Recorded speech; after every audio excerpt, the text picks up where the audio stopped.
Imagine standing under a silent, star-washed sky, believing every point of light is distant and separate, obeying its own quiet rules. For centuries, science agreed. Reality was local, predictable, safe. But what if that picture is wrong? In hidden labs and mountain observatories, from Einstein's spooky action at a distance to 21st century experiments, stretching across cities and even starlight itself, physicists have been forced to face a breathtaking truth. The universe doesn't play by local rules. Particles separated by miles act as if they're one. Cause and effect blur. Distance itself starts to feel like an illusion. This isn't science fiction, it's hard data, and it changes everything about how we see space, time, and even the future. Journey with us through decades of daring tests, quiet midnight discoveries, and the mind-bending proof that our reality is stranger and far more connected than we ever imagined.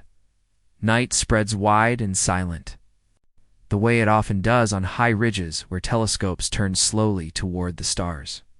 In places like La Palma in the Canary Islands, Mauna Kea in Hawaii, and Cerro Paranal in Chile, domes stand open like enormous white shells, their metal ribs glinting under the sweep of the Milky Way. Inside these observatories, scientists hunch over quiet monitors, eyes soft and patient, fingers resting lightly on controls while time moves slower than in the cities below. They look up and they ask a question that does not sound strange until you stop and consider it. Is the world truly what it seems? They have spent their lives trusting cause and effect, trusting that if something happens here, it cannot reach out faster than light to shake something over there.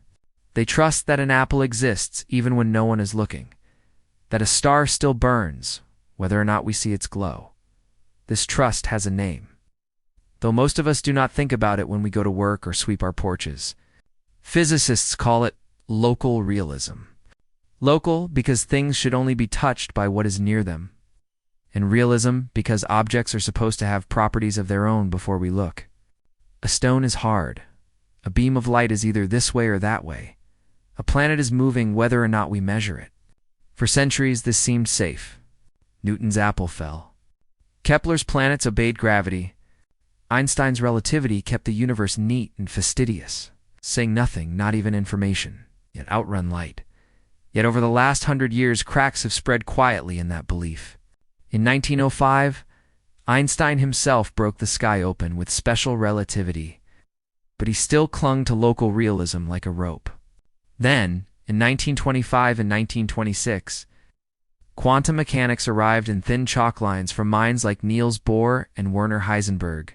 It said electrons do not have one place until you look.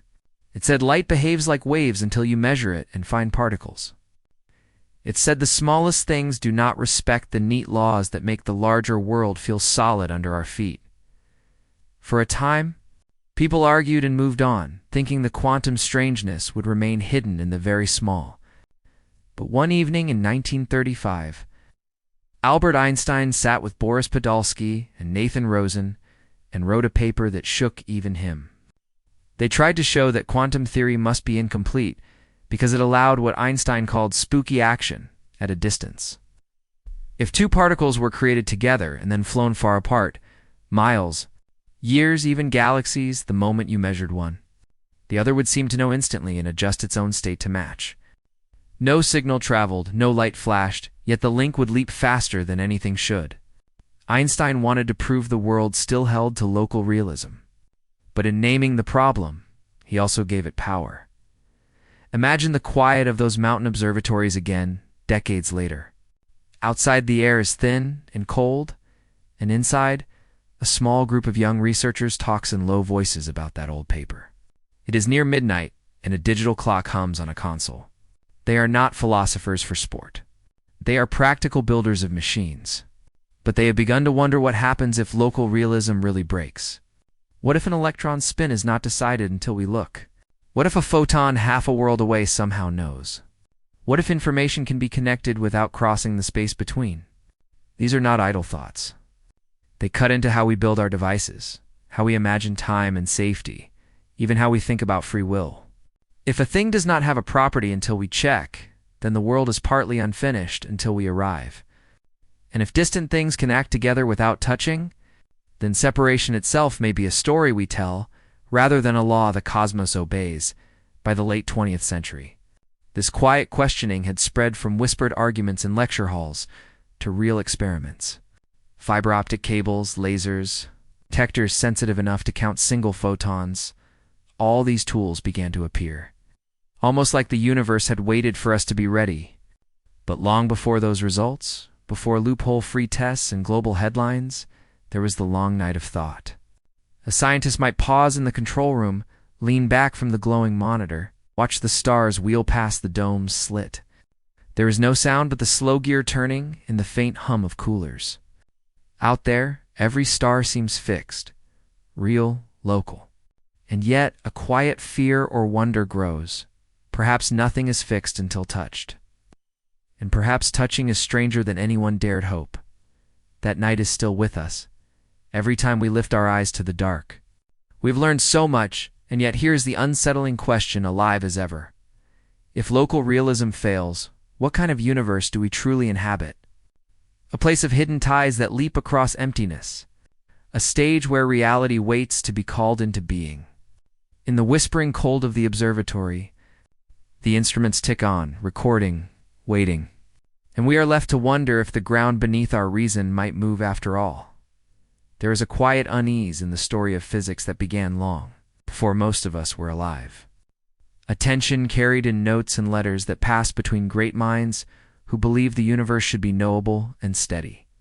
Albert Einstein, who had spent years proving that space and time themselves could bend and slow, still wanted a world that obeyed cause and effect, where no influence could reach out faster than light. In the early decades of the 20th century, as quantum mechanics took shape under the hands of Niels Bohr, Werner Heisenberg, Max Born, and Erwin Schrödinger, Einstein found himself more and more uneasy. The new theory worked. No one could deny it. It predicted the color of hydrogen's light, and the way electrons behave inside atoms with a precision unmatched by anything before.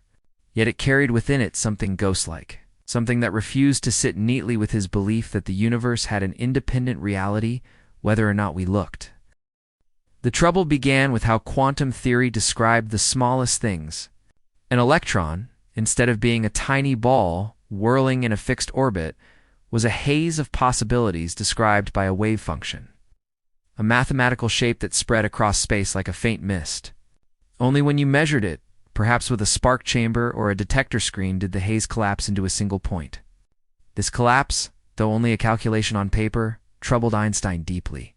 He wanted to believe that the electron had always been somewhere definite, that our ignorance was just a gap in our knowledge, not a sign that nature itself was unfinished. But the equation said otherwise. And worse, when two particles were created together, they remained linked in a way that defied ordinary distance. It was Erwin Schrödinger who, in the mid-1930s, gave a name to that strange link, Verschränkung, later translated as entanglement. He tried to show how bizarre it was by speaking of cats in boxes, of poison and fate suspended until a lid is lifted. But long before the cat story became famous, the deeper problem was haunting Einstein. He could imagine two electrons springing from a single event, like a decay of one neutral particle into two oppositely spinning halves, and then flying apart at nearly the speed of light, one perhaps toward the Andromeda galaxy, and one toward Earth, according to the quantum rules. Until someone measured one of those electrons, neither had a definite spin. They were entangled, their descriptions tied together in a single mathematical wave that stretched invisibly across space. The moment a scientist on Earth checked the spin of one electron and found it, say up, the other electron's state would become down instantly. No matter how far it had traveled, Einstein hated this idea. In letters to colleagues, he called it spooky action at a distance, a phrase that would later echo everywhere physics is discussed. He believed that there must be some hidden story underneath, some set of local variables tucked inside each particle that carried instructions from the moment they parted ways. If you could know those variables, he thought, you would see that nothing spooky was happening at all, just ordinary predetermined behavior. To make this case formally, in 1935 he joined with two younger physicists at the Institute for Advanced Study in Princeton, Boris Podolsky and Nathan Rosen, Together, they published what became known as the EPR paper, short for Einstein. Podolsky-Rosen, in the journal Physical Review. The EPR paper was careful, almost gentle in tone, but its claim was sharp.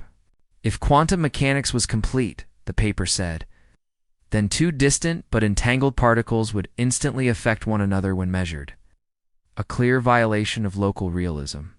Since nothing should travel faster than light, and no measurement should have instant reach across miles. The team argued that quantum mechanics must be missing something, some hidden layer of physical truth that would restore a calm, predictable universe. They did not say exactly what that hidden layer was, but they insisted it must exist. Einstein could not accept that the universe was both random and non-local. For him, God does not play dice, a line he repeated many times to Bohr, who would simply smile and answer, Einstein, stop telling God what to do. Yet the EPR paper, meant as a defense of order, quietly set the stage for chaos. In trying to pin down what quantum theory lacked, it gave other scientists a way to test whether hidden variables could exist at all. Over the next decades, younger minds like John Bell in Belfast and Alling, Aspect in Paris would seize the EPR puzzle and turn it into experiments that could be run with real photons and polarizers. The ghost Einstein feared the instant. Distance-defying link would one day be measured, but in 1935, that future was far away. The world outside Princeton was heading into trouble, and Einstein had other battles to fight, fleeing Europe's rising darkness for the quiet streets of New Jersey. Still, the idea lingered like a whisper in the halls of physics. Entanglement. A connection that stretched past light, past space, perhaps past the very idea of separate things. Many turned from it, saying it was a mathematical oddity, nothing more. Some buried themselves in calculations of hydrogen spectra and semiconductor theory, practical and solid. Others, however, could not look away. They saw in Einstein's protest something bigger than a complaint, a sign that our understanding of reality itself was cracking. Years later, when the first practical tests began to take shape, some would look back to that paper in those quiet rooms in 1935 and feel the tremor of a ghost stirring. The equations had spoken, and even those who tried to deny them had drawn the map toward stranger territory. Entanglement had been given a name, and names, once spoken, are hard to silence in the early 1930s. The world of physics felt as if it had been cracked open and left unfinished, its neat edges fraying under new and unnerving ideas. At the heart of that unease was a man named Erwin Schrödinger, born in Vienna in 1887, who had already made his name by giving quantum mechanics one of its most powerful tools, the wave equation that bore his name. His equation had allowed scientists to describe the ghost-like haze of an electron's possible locations with remarkable precision, turning strange experimental results into something calculable and dependable. Yet the more Schrödinger lived with the quantum picture his own work supported, the less comfortable he became. He was a man steeped in classical thought, raised on the belief that objects exist in definite states, and now he found himself responsible for a theory that denied such solid ground. It was in 1935. While Europe trembled with political storms and scientific revolution, that Schrödinger sat down to write a series of letters and essays that would reach into the future far beyond what he could have guessed.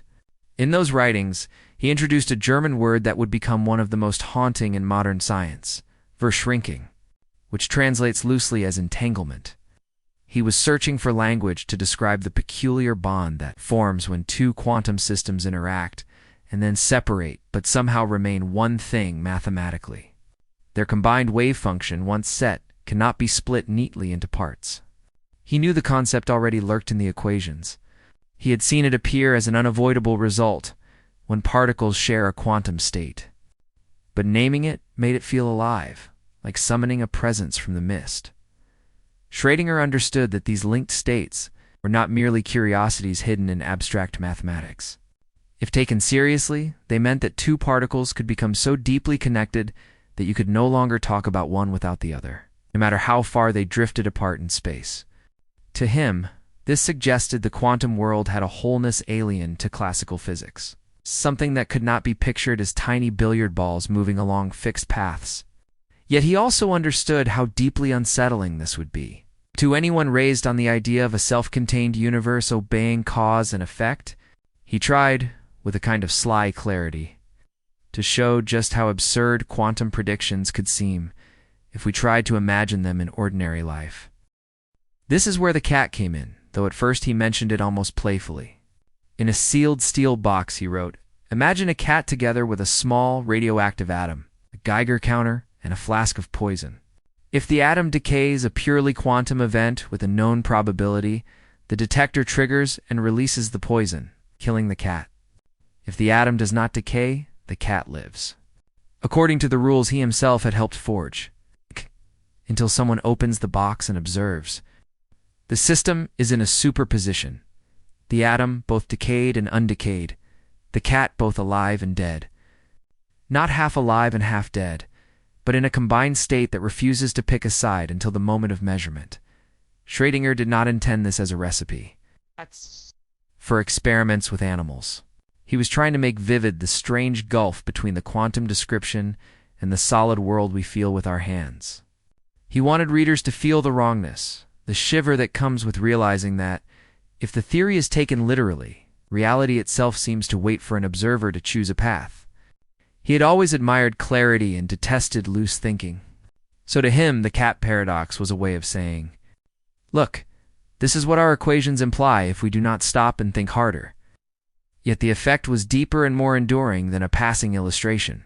The image of the sealed box and the suspended fate escaped his papers and entered culture. Retold in classrooms and cafes, half misunderstood and wholly magnetic, to classical physics, the idea of superposition was an insult. Newton's apple could not be both falling and not falling. Planets could not hover between orbits. But at the atomic scale, Strigger's wave function demanded that we imagine just that, a smooth blend of all possibilities, until an act of observation forced one into being. The cat was a bridge between invisible mathematics and visceral intuition. And once crossed, there was no returning to safe ground. Students and philosophers began to speak more openly about the measurement problem, about whether reality existed before anyone looked. Einstein saw in the cat a confirmation of his suspicion that quantum mechanics could not be the whole story. Niels Bohr, ever serene in debate, waved the concern aside with talk of complementarity. Yet even Bohr must have felt the weight of Schrödinger's image as the years passed. The whisper of entanglement and superposition grew louder. Schrödinger himself would later express regret that the cat had stolen so much of the conversation. He feared the metaphor overshadowed the deeper challenge of understanding what quantum states truly mean. But the damage, or perhaps the gift, was done. In lecture halls from Göttingen to Berkeley, professors raised chalk to blackboards and sketched a box, a cat, and a question mark. Beyond the chalkboards, artists, poets, and novelists borrowed the idea, sensing that physics had stumbled into a riddle. It's about existence itself. What made it more haunting was that none of this was speculation, detached from experiment. Quantum predictions, however uncomfortable, kept proving right in the laboratory. The double-slit experiment showed electrons interfering with themselves, as if passing through two paths at once. Atomic clocks and lasers, technologies born from quantum theory, worked with uncanny accuracy. The strange rules could not be waved away as mistakes. They built our modern world.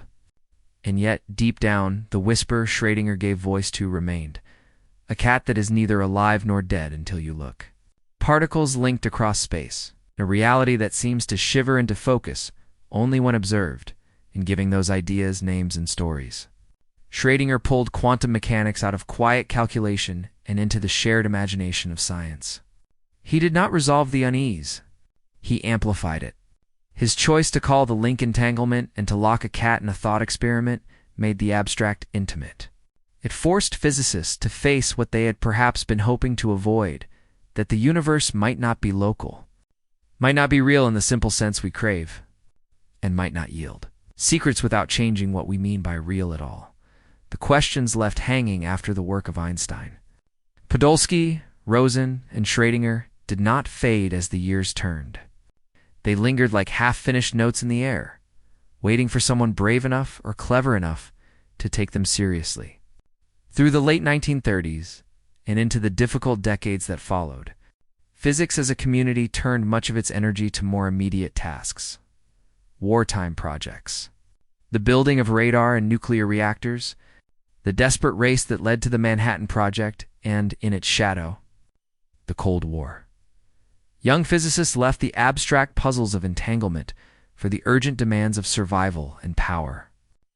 Laboratories filled with the hum of cyclotrons and the crackle of Geiger counters, not with quiet philosophical talk about whether reality itself was local or not, yet in the corners of lecture halls and late-night offices, the debate endured, passed like an ember from teacher to student. By the 1950s and 1960s, the world had changed enough for curiosity to return to the unsolved. John Bell, working quietly at CERN in Geneva, read the old EPR paper and could not stop thinking about its challenge. He saw that Einstein's hope for hidden variables might be checked, not just with talk, but with numbers and light. In 1964, Bell wrote his now famous paper that showed how quantum predictions and any theory of local realism must part ways in measurable ways. If one could prepare pairs of entangled particles, send them far apart, and then measure certain properties, say the polarization of photons, the results would obey a mathematical limit if local realism were true, and break it if quantum mechanics ruled. It was a crisp idea, a tool sharp enough to cut through decades of argument. But there was a catch: building an experiment good enough. To do this for real was almost beyond reach. In those years, detectors were slow and clumsy. Photomultiplier tubes, the kind used to count single photons, had efficiencies so low that most particles slipped by unnoticed. Experiments built to test Bell's inequalities could collect only a tiny fraction of the data they needed. Worse, each piece of equipment introduced its own loopholes. Ways skeptics could argue the results might still fit a local hidden variable theory. If you lost too many photons along the way, perhaps only a biased sample was being measured. If your measurement settings were not chosen fast enough or far enough apart, perhaps some unknown signal could slip between detectors. These cracks were wide enough to drive whole arguments through, and those committed to preserving Einstein's dream of locality were quick to point them out. Still, some tried. In the early 1970s, researchers such as Stuart Friedman and John Classer in California built ingenious tabletop experiments. Using calcium atoms to create pairs of entangled photons, they managed to show violations of Bell's inequalities, evidence favoring quantum mechanics. But their work was limited by what became known as the detection loophole. Too many photons lost, too few seen. A single-number detection efficiency haunted them, keeping the door open for anyone who wanted to believe local realism could still be saved. Clauser himself, practical and unsentimental, admitted the results were promising, but not yet decisive. The ghost of Einstein's complaint lived on. Then, in the 1980s, Elling Aspect and his team at the Institut d'Optique in Orsay, France, pushed further. They improved photon sources and switched measurement settings more rapidly, aiming to close what was called the locality loophole. Aspect's experiments in 1981 and 1982 were dazzling for their time. Polarizers changing orientation in nanoseconds. Detectors catching fleeting particles of light. Miles of coaxial cable linking the apparatus. The data leaned hard toward quantum predictions, violating Bell's limits with striking clarity. Yet, even these experiments, widely celebrated, could not fully silence doubt. The detection loophole still lingered. Critics could still say that the sample of photons seen might be special, not representative of the whole. This long, frustrating period created a strange mood in physics. On one side, quantum theory kept working wherever it was applied, from semiconductors to lasers to magnetic resonance imaging. On the other, the foundational question about local realism, about whether the world is connected in ways that defy space, remained formally unsettled. Physicists who wanted tidy closure found themselves waiting and waiting, watching technology crawl forward. Some papers from that era read like long sighs, full of careful disclaimers about what had and had not been proven. Theorists wrote about loopholes almost the way sailors chart reefs, marking hazards for the next ship. Yet there was also quiet persistence, a belief that the tools would one day be strong enough. Detectors became faster and more sensitive. Avalanche photodiodes and later superconducting devices promised fewer losses. Fiber optics matured, making it possible to separate measuring stations by kilometers without losing too many photons along the way.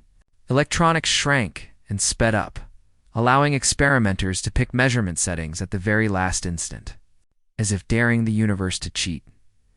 By the 1990s and early 2000s, new experiments were inching closer. Anton Zillinger in Vienna sent entangled photons not just across labs but across the Danube River, then through city streets, testing correlations over growing distances. His group and others refined random setting choices and timing so that no signal, even traveling at light speed, could have influenced both detectors. Each improvement closed a door, made the old defenses of local realism harder to maintain. But still, total closure, the elusive loophole-free test, remained out of reach. It was like building a ship meant to cross a great ocean. Each voyage went farther. But the full crossing had not yet been made. This long wait shaped the culture around quantum foundations. Many mainstream physicists kept their focus on practical work, quietly skeptical of the almost philosophical obsession with Bell tests. Others, often a little outside the main currents, dedicated careers to the slow grind of perfecting these experiments. They were patient because they believed something profound was at stake, not just equations but the nature of cause, distance, and reality itself. And so night after night, in labs lit by the glow of oscilloscopes and cooled by humming cryostats, the work continued, waiting for a clean, unassailable test, the one that would finally tell us if Einstein's ghost could still hold the line, or if the universe had been stranger than we dared to believe all along. In the early 1960s, while much of physics seemed absorbed with particle accelerators, nuclear questions, and the new field of solid-state research that would soon lead to the transistor age, a quiet man in Belfast and later in Geneva kept thinking about something that most of his colleagues considered too philosophical to be worth more than a coffee break debate. John Stuart Bell had been born in 1928 in Northern Ireland. A thoughtful, shy boy who once said he never really stopped wondering about how the world fit together. By 1964, he was working at CERN in Switzerland, designing particle beam systems by day.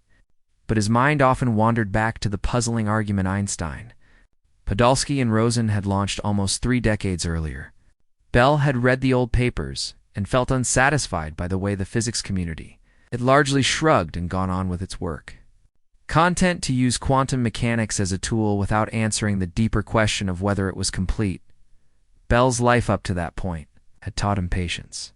He had come through the University of Belfast and the University of Birmingham, worked on accelerators at Harwell and Malvern, and then found his way to CERN, where he built the strong reputation of a careful, practical theorist. Yet beneath that practical surface was a restlessness about the foundation of things. He did not like loose ends, and to him the idea of hidden variables. Einstein's quiet hope that something unseen gave quantum randomness a solid base seemed like a question that deserved a sharper answer than talk of complementarity in the observer. Bell wrote what might have seemed at first glance a modest paper with the unassuming title on the Einstein-Podolsky-Rosen paradox. It was not long, nor dressed in grand claims, but inside, it was a seed that would grow into something transformative. Bell realized that you could take the vague dispute about whether quantum mechanics might be supplemented by hidden local variables and turn it into a crisp test. Instead of asking in words whether nature was non-local, you could ask in numbers. If local realism held, if particles carried with them secret instructions when they parted, and no faster-than-light influence existed, then there was a strict limit to how strongly their measurement results could be correlated once separated. Bell derived this limit as an inequality, a kind of statistical fence around any local hidden variable theory. But quantum mechanics predicted that entangled particles would sometimes show correlations beyond that fence. The brilliance of Bell's reasoning lay in its simplicity once seen. He took Einstein's dream of a deeper explanation and gave it a scoreboard. Here are the maximum correlations. you can ever get if the world is local and real.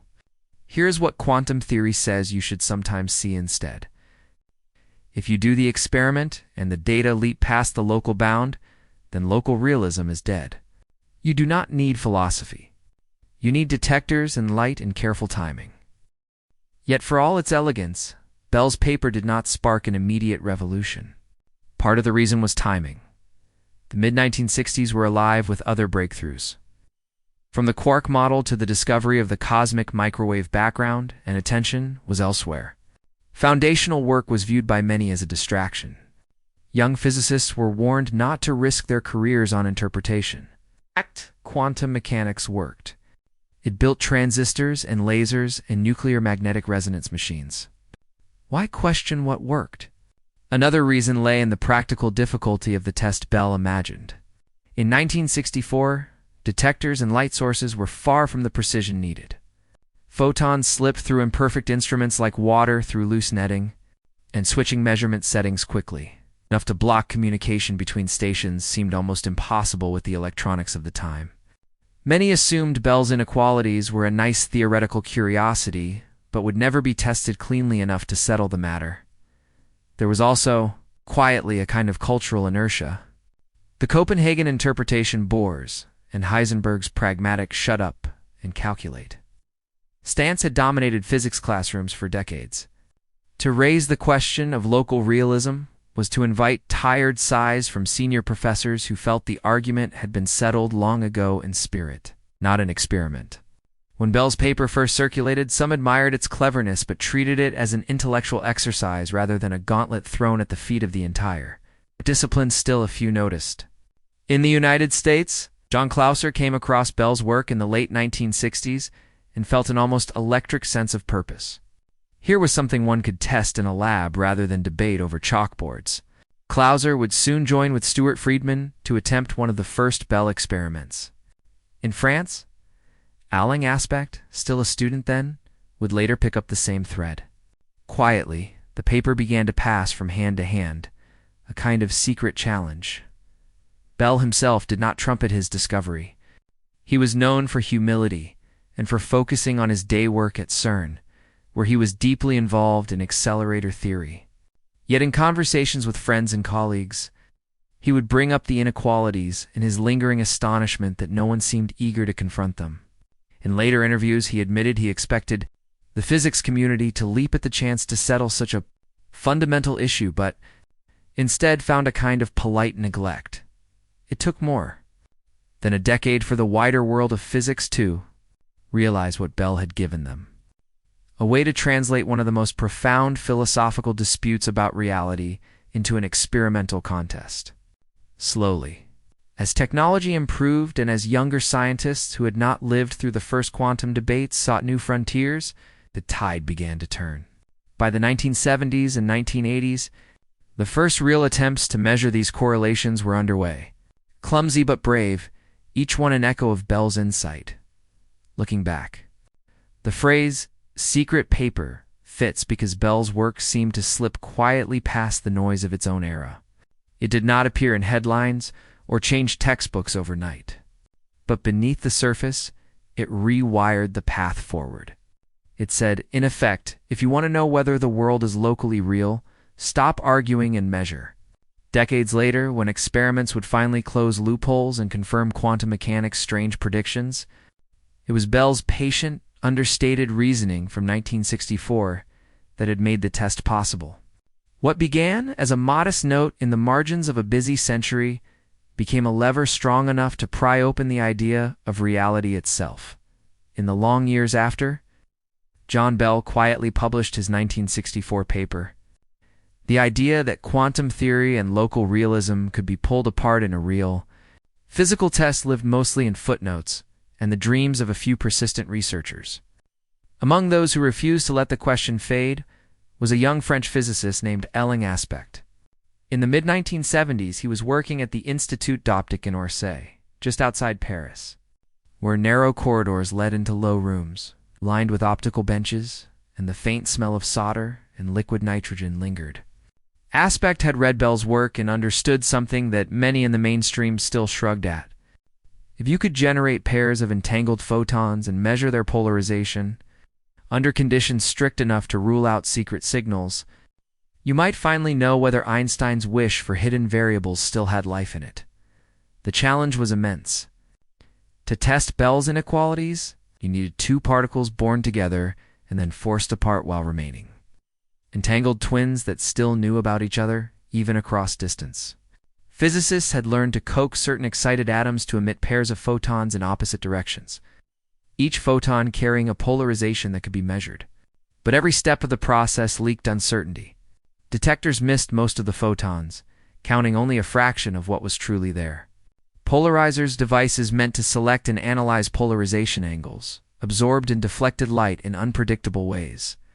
And perhaps most troubling, the choice of measurement, the angle at which each photon would be tested, was often decided too early or too slowly, leaving room for a critic to say that some subtle local signal might still pass between the detectors and coordinate the outcomes. Aspect began his work in the mid-1970s with a determination that bordered on stubbornness. He and his colleagues built intricate sources using calcium atoms, which when excited and allowed to decay, could release two photons at once, heading in opposite directions along blackened tubes lined with careful baffling to reduce stray light.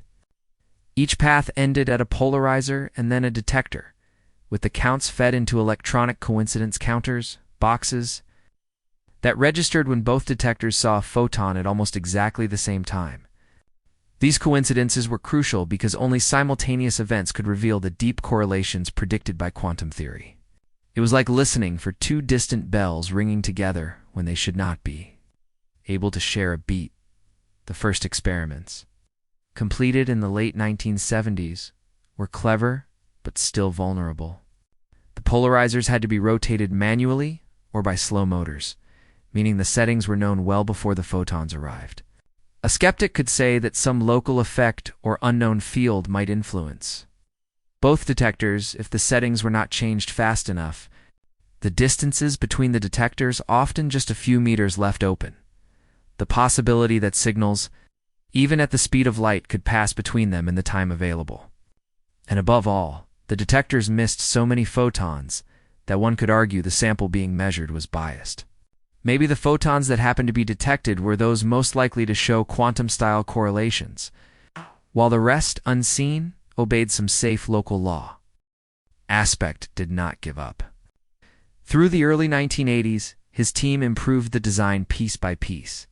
They built an ingenious system using acousto-optic modulators devices that use sound waves to quickly deflect light, allowing them to change the orientation of their polarizers in billionths of a second while the photons were already on their way. It was a daring step, trying to ensure that the choice of measurement could not possibly be known early enough for any sublight speed influence to sneak between the two ends. The detectors remained imperfect, but the timing was far sharper, and the distances, though still within a lab, were stretched as far as practical down long darkened hallways and optical tables in 1981 and 1982. Aspect's group published a series of results that shook anyone paying close attention. The measured correlations between photon polarizations violated Bell's inequalities just as quantum theory predicted. When plotted on simple graphs, the points landed outside the safe triangle of local realism, falling instead in the strange zone quantum mechanics had always claimed. Aspect's papers and physical review letters drew both excitement and immediate scrutiny. For some physicists, this was the long-awaited blow against Einstein's hidden variables. For others it was impressive but still incomplete. The infamous detection loophole was still wide. Even with better timing, the detectors captured far less than all the photons produced. Perhaps, critics said, the photons choosing to be detected were not typical, and the unseen ones would have restored local order. There were other quiet doubts too, even though the polarizer settings switched faster now. Some pointed out that the distance between detectors was still small enough for signals at light speed to pass. If nature somehow anticipated the random switching, and the very source of entanglement, those delicate calcium transitions, might harbor unknown biases. Aspect himself was careful not to claim absolute victory. He wrote with caution, acknowledging the open loopholes and inviting further work. Yet something had shifted. These were no longer thought experiments scrawled in notebooks. Here were real beams of light bouncing down Parisian corridors in the night, producing numbers that refused to fit a locally real world.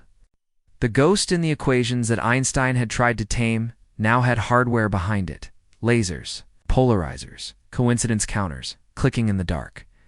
Young physicists, reading the papers, felt a mix of awe and challenge. If the experiments were not yet airtight, they were at least a path forward. Showing that technology could push philosophy into the laboratory, the 1970s and 80s thus became a strange in-between time. On one side, entrenched caution, the mainstream still reluctant to say something as radical as the universe is non-local. The other, a growing community of experimenters sharpening their tools, confident that one day the loopholes could be closed. Aspect moved on to other work, but remained a symbol of persistence. His Paris experiments a turning point where argument began to give way to data. The hidden valleys of chance, the technical gaps that let local realism hide, were shrinking. Each detector improved, each fiber lengthened, each random switch made quicker, until the day would come when no escape would remain. But in those first decades, the test was still forming, and the air in those labs was thick with both hope and doubt, as if reality itself were resisting exposure. Just a little longer. By the late 1980s and early 1990s, something subtle but profound was happening in quiet laboratories scattered across Europe, North America, and parts of Asia. The philosophical fight over local realism had been carried forward by ailing Aspect and others, but their work still left critics with places to hide. Now, a different kind of advance was unfolding, not an argument, but an engineering renaissance. Technology was catching up to the questions that had outrun it for half a century. The instruments of optics and electronics, once crude compared to the delicacy of the quantum world, were becoming sharp and fast and reliable enough to challenge even Einstein's last hopes. The laser had already changed physics once when Theodore Maiman built the first working ruby device in 1960. By the 1990s, lasers had evolved into highly stable, tunable sources capable of producing narrow, controlled pulses of light that could last billions or even trillions of a second. These were not the wavering beams of early experiments. They were steady as clockwork, bright enough to create entangled photons by the millions. Scientists learned to use nonlinear crystals, often beta-barium borate or potassium titanyl phosphate, that could split a single high-energy photon into two lower-energy twins, a process called spontaneous parametric downconversion. Those twins emerged already entangled, their polarizations tied by the mathematics of quantum mechanics in ways no hidden. Local script could easily mimic. Just as important were the detectors. Where earlier setups had relied on sluggish photomultipliers that missed most of the photons they were meant to count, new avalanche photodiodes and later superconducting nanowire detectors arrived. They had efficiencies above 50, 60, even 80%, catching the faintest flecks of light with speed measured in nanoseconds. These detectors were cooled with liquid nitrogen or closed cycle cryostats so that thermal noise would not drown out real events. Each detection clicked into digital memory with timing so precise it could be compared against a remote partner many kilometers away. With better sources and detectors, experimenters began to think bigger about distance. If one of the persistent loopholes had been that detectors sat too close together, letting skeptics imagine some sneaky local influence, why not push them far apart? Fiber optic technology, blossoming thanks to the telecommunication boom, made this feasible. Glass threads as thin as a hair, carrying pulses of light for kilometers with little loss, could connect or separate the experimental stations. At the University of Geneva, Nicholas Gizin and his collaborators began sending entangled photons through city fiber networks. Originally built for phone lines and early internet, in the mid-1990s they managed to keep entanglement alive across more than 10 kilometers. stretching from the university campus into nearby villages while night buses hummed along the roads above and ordinary homes slept under sodium lamps. The images from those nights were not grand in scale but deeply evocative. A small trailer or borrowed room at the far end of the fiber run would glow softly with rack-mounted electronics. Oscilloscopes flickering green traces, detectors cooled and clicking, and young researchers hunched over laptops, while outside the world remained unaware that fundamental reality was under test. Vans sometimes carried spools of fiber to bridge gaps. At other times, scientists negotiated with city engineers for access to dark telecom lines so they could push their photons farther. The experiments had a kind of guerrilla quality, high-precision physics, piggybacking on the skeleton of modern communication. Meanwhile, in Vienna, Anton Zeilinger's group was doing similar work, feeding entangled pairs into fibers and even free-space channels across the Danube. They built portable telescopes to catch faint single photons on the far bank of the river, aligning their apparatus under stars and city lights. In 1997, Zeilinger's team famously demonstrated quantum teleportation not of matter, but of the quantum state of a photon across the river, an achievement that drew headlines but also reinforced the reality of entanglement over meaningful distances. All of this mattered because each meter added, each millisecond shaved off the timing uncertainty, squeezed the escape routes for local hidden variables. If detectors were tens of kilometers apart and measurement choices were flipped randomly at the last possible instant, how could any subluminal signal coordinate the outcomes? How could particles know what the distant polarizer would be before they hit? The combination of bright, stable lasers, low-loss fibers, and fast electronics built an invisible fortress around quantum predictions. There was a quiet poetry to the work. Cities unaware of the drama above their manholes and rooftops hosted experiments that chipped at one of Einstein's last defenses. Data traveled on thin glass veins laid for phone calls and cable television, now carrying silent evidence about the nature of the universe.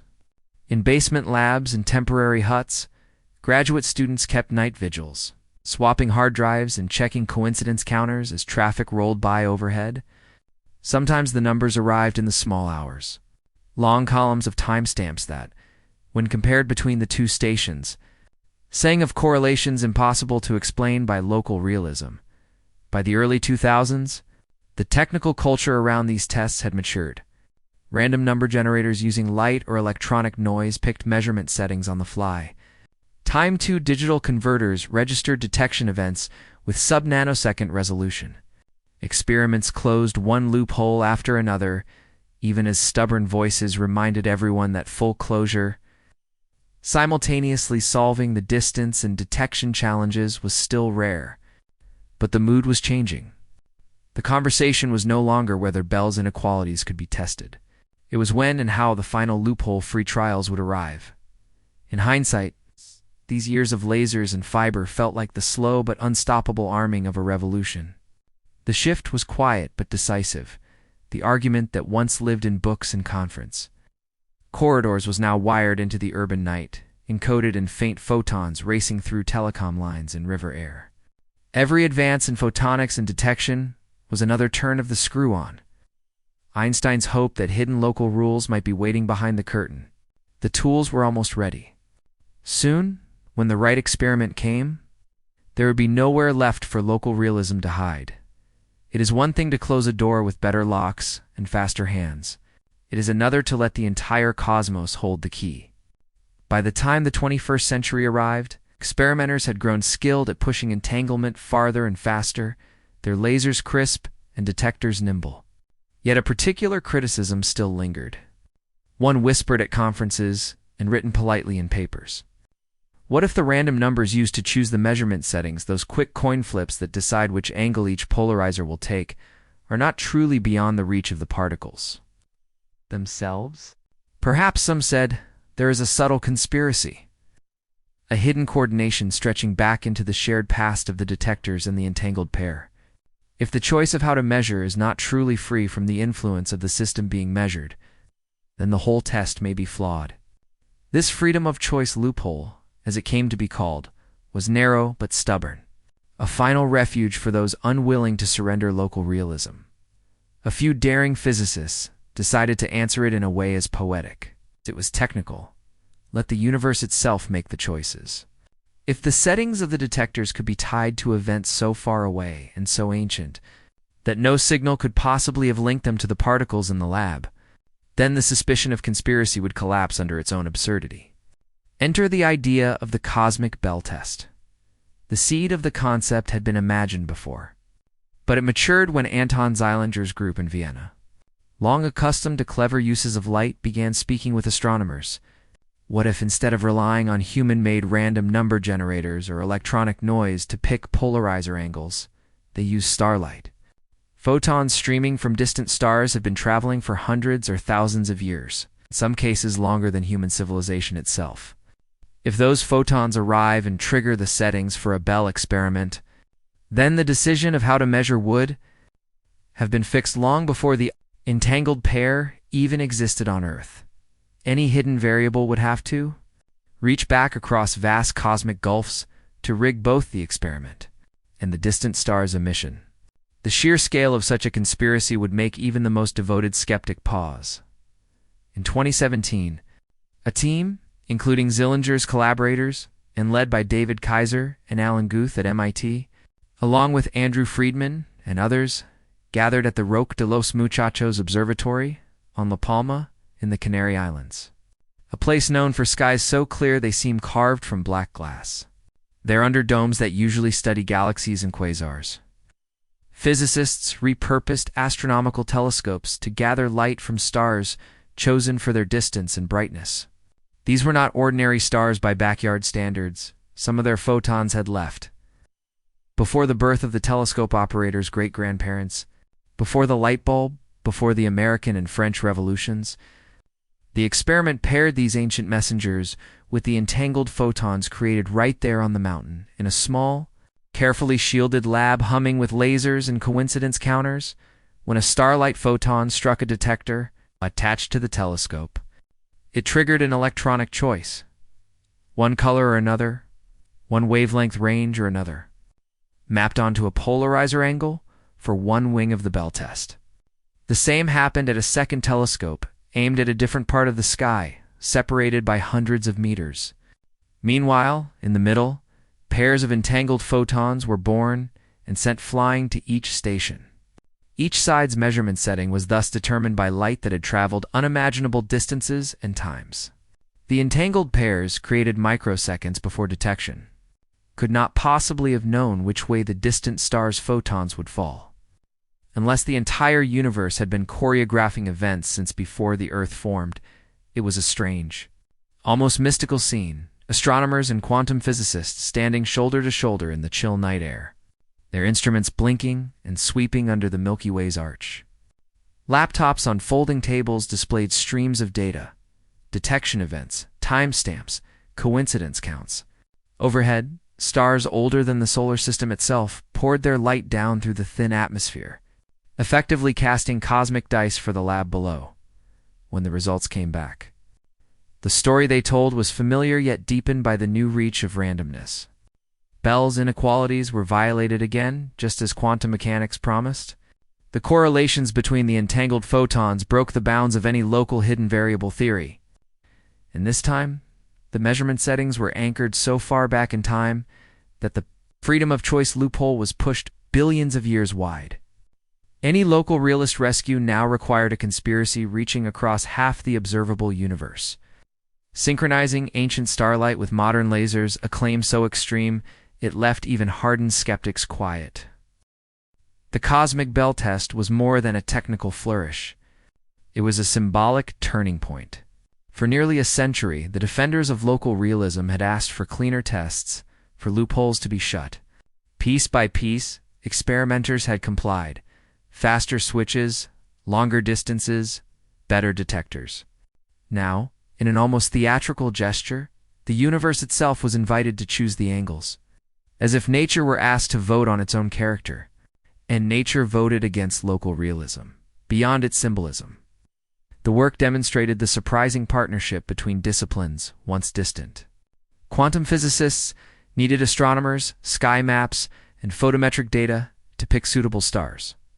Astronomers needed quantum experts to design detectors responsive and fast enough for single ancient photons. The cross-pollination suggested a future where foundational physics and cosmic observation would intertwine more deeply, where questions about the most intimate scale of particles might be tested with light that has crossed interstellar gulfs. Yet even as the headlines briefly noted the achievement, the night itself remained quiet. The telescopes were packed away, the instruments shut down, and the mountain returned to its normal rhythm of patient stargazing. But something had shifted. The old hope that quantum strangeness was just a trick of our choices seemed finally to fail. The choices, after all, had been written in the stars long before there was anyone to doubt them. In that way, the universe had reached back and whispered its own answer. Through beams of light older than Earth, to a question Einstein first raised in 1935, no, the world is not locally real. Not in the safe, solid way we once believed. And if we want to understand it, we must now trust both our instruments and the cold, ancient starlight that guided them. On a damp autumn evening in 2015, the campus of Delft University of Technology in the Netherlands looked almost deserted to anyone strolling past its quiet brick buildings and canals. Yet inside a nondescript physics hall, something extraordinary was unfolding, an experiment decades in the making, powered by patient invention and quiet ambition. It was led by a team including Ronald Hansen, a Dutch physicist whose calm, deliberate style masked the magnitude of what he and his colleagues were attempting. After nearly 80 years of debate, after countless partial victories and lingering loopholes, they were preparing to run a Bell test with no easy escape routes left for local realism. The key to their effort lay in a clever departure from the long tradition of using fragile photons alone. While light is ideal for traveling long distances quickly, it is difficult to catch and measure with perfect reliability. Hansen's group instead chose to work with electrons locked in place inside two separate pieces of diamond. Each electron sat in a tiny vacancy in the diamond lattice, place where a nitrogen atom had replaced carbon and left a dangling electronic spin. These nitrogen vacancy centers, as they are called, behave like tiny controllable quantum bits. They can hold a spin state for long periods and emit single photons entangled with that spin when carefully prodded with laser pulses. The plan was intricate but brilliant. Two such nitrogen vacancy centers were prepared, one in a lab on one side of the Delft campus and the other in a separate building about 1.3 kilometers away, far enough that any signal moving at light speed would take several microseconds to cross the gap. Each center could entangle its trapped electron with a photon. Those two photons were then sent racing through optical fibers to a third central station, where they met and interfered in a delicate process known as entanglement swapping. When the photons behaved in just the right way upon arrival, the distant electrons, still sitting quietly in their separate diamond cages, would themselves become entangled. Even though they had never met, timing was everything. The choice of how to measure each electron's spin would be decided randomly at the last possible instant using fast, unpredictable electronic signals. These choices had to be made and carried out so quickly that no information, even traveling at the speed of light, could go from one lab to the other before the measurement was complete. Meanwhile, the detectors used were efficient enough to remove the old detection loophole. They caught nearly every event that mattered, leaving no room to argue that only a biased sample was being measured. The long separation of 1.3 kilometers and the fast, independent random switching also closed the locality loophole, even if some hidden variable existed. It could not have known the remote measurement setting in time, in the control rooms that night. The scene was not one of cinematic drama, but of quiet focus.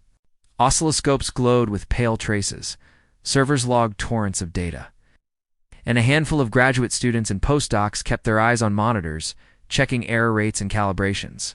The air was filled with the hum of cooling systems and the soft, occasional clack of keys. Outside, bicycles leaned against railings and canal water slid under faint lamps. Inside, the universe was about to be asked, directly and without loopholes, whether it was local and real. When the runs began, data streamed in tiny bursts, detection events marked with precise timestamps, random settings recorded in parallel, coincidence counts built in real time. Hours passed as the team accumulated enough events to reach meaningful statistics. There was no single instant of revelation, no eureka shout echoing down the corridor. Instead, there was the slow, careful plotting of numbers onto graphs. The familiar bell curve replaced by points that violated the inequality with comfortable margins. The correlations between the two distant electrons, born apart, measured apart, and cut off from any possible exchange exceeded what any local hidden variable theory could allow. In the following days and weeks, the team checked everything again and again. They searched for unnoticed channels of communication, timing errors, biases in the random number generators. They examined fiber connections and synchronization pulses with the nervous care of watchmakers. But each test returned clean. The experiment had done what generations had dreamed. It was, in technical language, loophole-free. The detection and locality loopholes, the twin shields of local realism, had finally fallen at the same time. When the paper appeared later that year in Nature, the physics world stirred. The title was modest, loophole-free. Bell inequality violation using electron spins separated by 1.3 kilometers. But inside lay the closing of a long argument. Popular science outlets tried to translate it. Einstein's spooky action gets real, one headline said. But inside the community was something quieter and deeper. A recognition that the last safe refuge for a predictable, local universe had been swept away. No clever hidden variable story could explain the data. Without invoking faster-than-light influence or some form of deep interconnectedness beyond classical causality. Ronald Hansen himself stayed careful. In his public statements, emphasizing that the experiment confirmed the non-local predictions of quantum mechanics. Rather than suggesting communication faster than light, but everyone understood what had shifted. The philosophical question that had haunted physics since 1935 was now no longer just a puzzle. It was an empirical fact. The universe does not respect local realism in the way Einstein hoped. Outside the lab, life in Delft went on. Students pedaled their bikes to night cafes, rain slicked the cobblestones. And few passers-by knew that within those unassuming buildings, something historic had taken place. Yet for the field and for the long lineage of thinkers from Schrödinger to Bell to Aspect, that night marked an end of sorts. It had taken lasers, diamonds, fiber optics, random bits, and patient hands, but at last an experiment stood without loopholes. Its numbers calm and undeniable. What remained was not despair but a kind of reverent wonder. The world had yielded an answer. But the answer itself opened other doors. If local realism fails, what deeper structure holds the universe together? How should we think about cause and space and time when entanglement laughs at their boundaries? On that quiet Delft night, under ordinary clouds, the most intimate laws of reality had been challenged and found strange, and the silence that followed was heavier and more beautiful than any applause. When the Delft results reached the wider world, their meaning at first seemed almost simple. Quantum mechanics had won another round. Yet anyone who sat quietly with the numbers for more than a few minutes felt something deeper begin to stir. Because those plots and error bars spoke to more than a laboratory contest. They whispered that the way we picture the world itself might be incomplete. For centuries we have leaned on an idea so natural we barely notice it. That things possess their own states whether or not anyone is looking. A stone on the ground is solid whether we see it. A star shines in its own right whether or not a telescope is turned its way. But the violations of Bell's inequalities, now confirmed without loopholes, tell a quieter, stranger story. At the smallest scale, particles do not carry definite properties in advance. Their characteristics, like the spin of an electron or the polarization of a photon, seem to exist only when the world is forced to choose by an act of measurement. This is not to say that the universe waits on conscious minds. It is not about thought creating reality. The detectors in Delft were not aware beings, and yet the moment they measured, the quantum haze collapsed into a single specific outcome. The eerie part is that until that interaction happened, the data say there was no spin value hiding, no tiny coin already flipped. The world is not filled with secret notes waiting to be read. It is filled with possibilities that harden only when pressed. To anyone raised on a classical view, this is like finding out that the earth beneath your feet becomes firm only as you step on it. Even more disquieting is what happens when you bring distance into the picture. Those two electrons in their separate diamonds had no time to talk. No message could have crossed the 1.3 kilometers in the microseconds before they were measured. Yet their results came out tied in a way that defies local influence. It is vital to understand what this does and does not mean. The Delft team and every responsible physicist would caution that nothing traveled faster than light. No usable signal jumped between the labs. You cannot use entanglement to send a message or break relativity.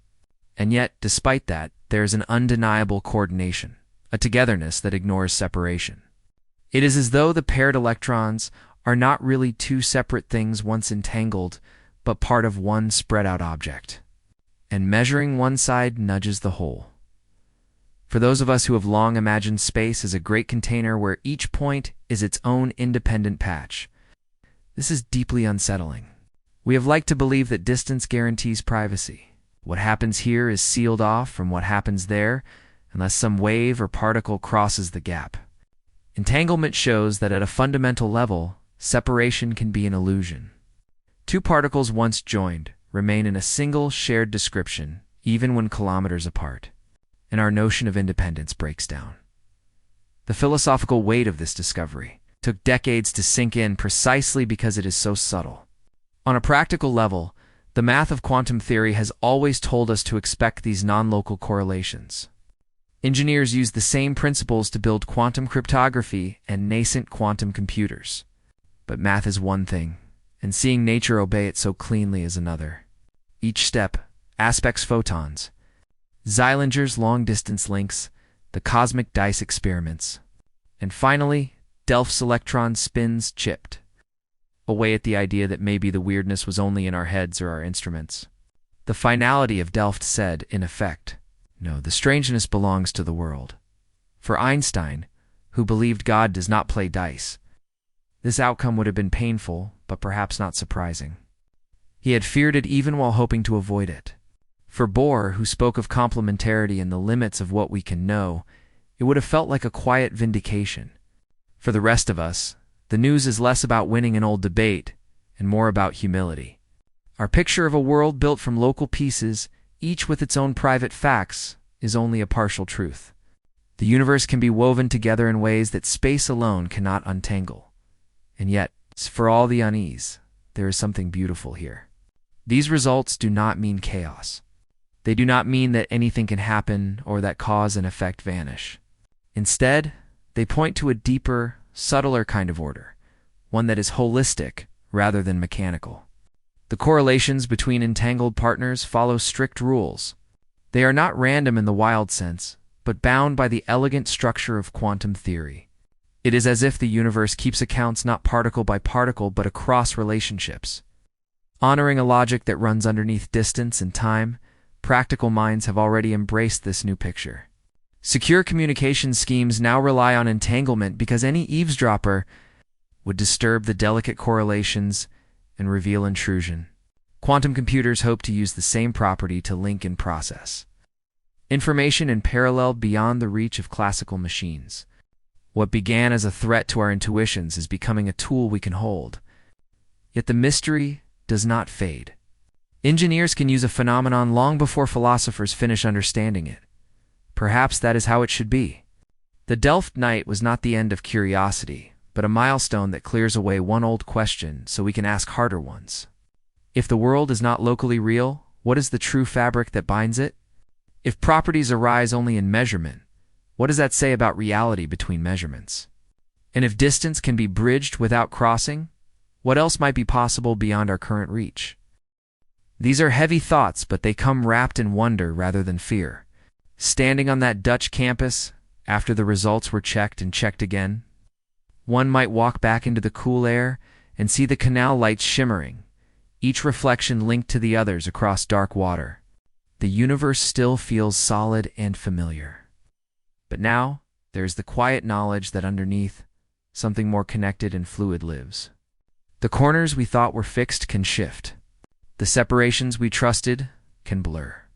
And far from breaking the world, this revelation simply makes it larger, stranger, and more alive with possibility than we dared believe.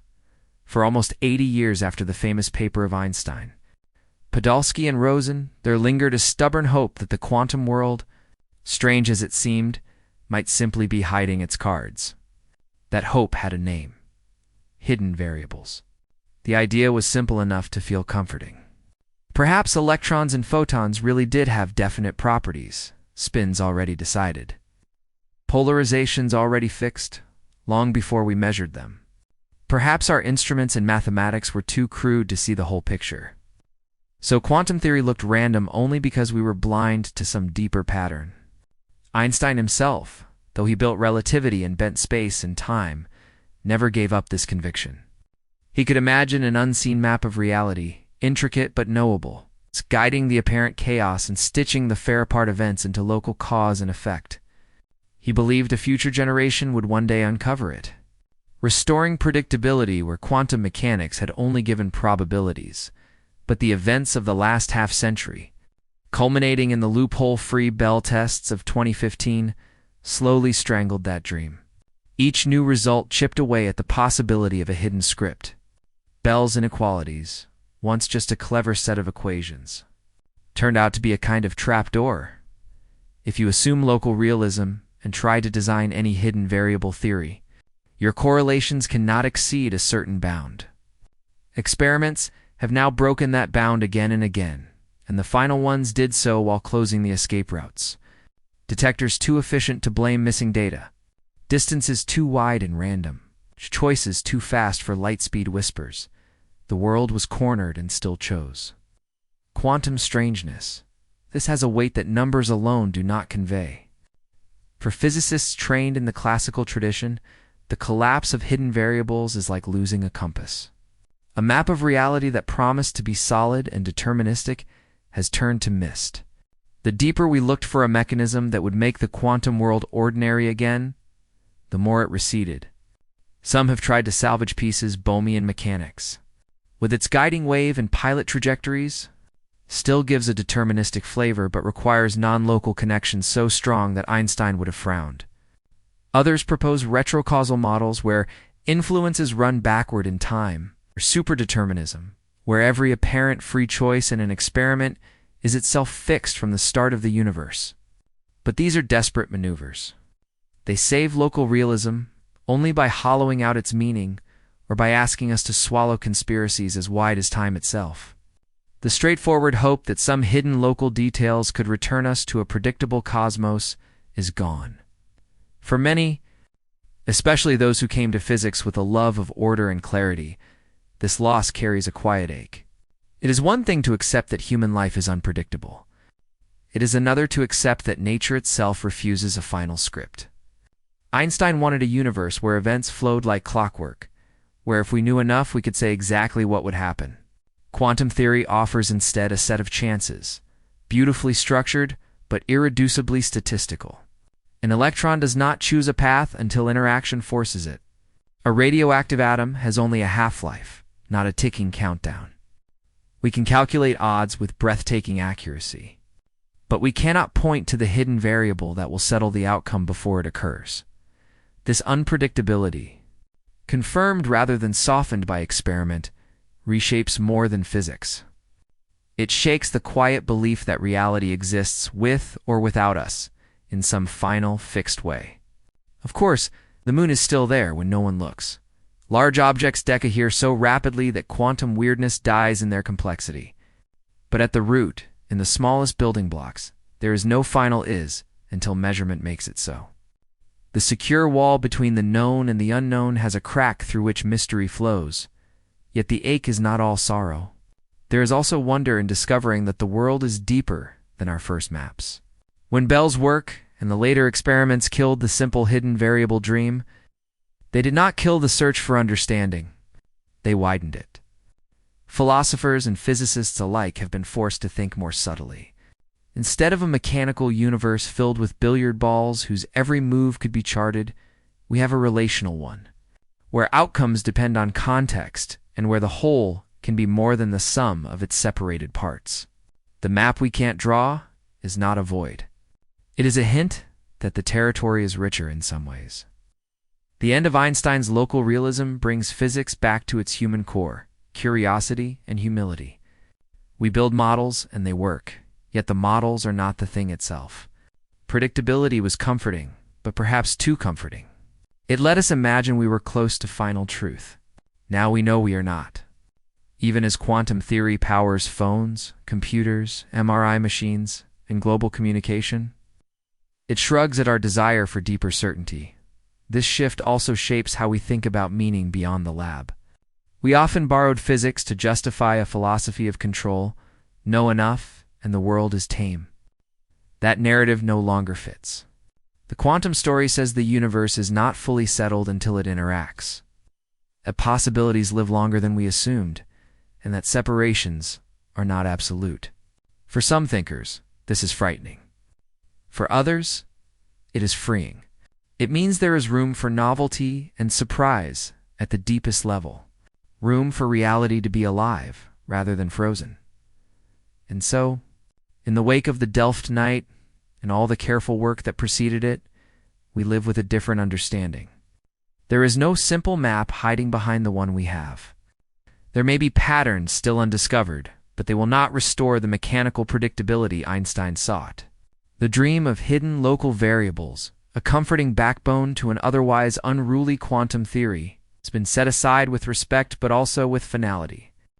What remains is a universe that works, that yields extraordinary technology, that keeps its deepest story open, unfinished, and connected in ways we are only beginning to imagine.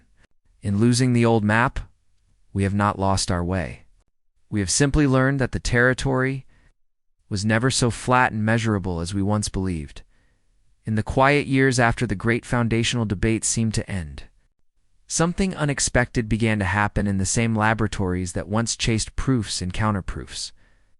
The very phenomenon that had seemed like a philosophical wound, entanglement, that invisible thread tying distant particles together, started to show itself as a tool rather than only a troublemaker. At first, the shift was subtle. Physicists who had spent careers proving Bell's inequalities wrong or right began to ask a new question. If this strange non-local link is truly there, what can we do with it? Out of that simple turn came a whole new field of applied quantum science, one that no longer treated entanglement as a ghost, but as a resource to be cultivated, protected, and used. It began with the realization that quantum states hold more information than their classical cousins because they can exist in superpositions. An electron spin can be both up and down until measured. A photon can carry a polarization not fixed to one axis. When two such systems become entangled, their joint state contains correlations stronger than anything classical bits can hold.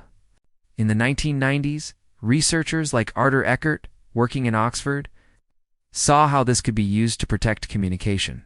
He proposed a scheme where two parties, we call them Alice and Bob in the old physics shorthand, share pairs of entangled particles. Each performs random measurements and later compares some of the outcomes. If an eavesdropper tries to intercept, the delicate quantum links are disturbed, and the statistics no longer match Bell's predictions. The idea, now called quantum key distribution, has promised absolute security grounded not in clever codes, but in the very laws of nature. No spy could copy entangled particles without breaking them. Around the same time, Charles Bennett and Gil Broussard, along with William Wooters and others at IBM and beyond, started exploring something even stranger: quantum teleportation.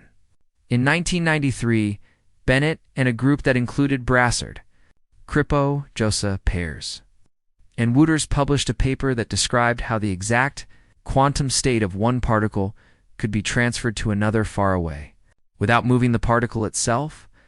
The catch was that you had to share an entangled pair in advance and send a couple of ordinary classical bits afterward. But the result was startling. What looked like magic in science fiction became a real mathematical procedure. Teleportation of quantum states would later be demonstrated in labs from Innsbruck to Beijing. First across meters, then kilometers, then hundreds of kilometers through free space between mountains in China. And finally using satellites like China's Mishis in 2017 to span over 1,000 kilometers. At first, many found these developments almost perverse. Einstein had worried about spooky action. Now engineers and experimentalists were using that same spookiness to build networks and devices. But slowly disbelief gave way to pragmatism. The quantum weirdness would not go away, so why not harness it? Universities built dedicated quantum optics groups. Startups emerged with names like ID Quantique in Switzerland, building commercial quantum key distribution systems for banks and governments. Nations began to invest in quantum communication infrastructure. China with its Beijing-Shanghai quantum backbone, Europe with the quantum flagship programs, and the United States with its National Quantum Initiative. Meanwhile, in computing, a similar turn unfolded. In the 1980s, Richard Feynman and later David Deutsch realized that a machine obeying quantum rules could simulate quantum systems more naturally than any classical computer. Peter Shor's discovery in 1994 that such a machine could factor large numbers efficiently sent shivers through cryptography. It's because factoring is the backbone of RSA encryption. Suddenly, entanglement was not just a curiosity, but the heart of a hypothetical computer able to break codes and solve problems far beyond classical reach.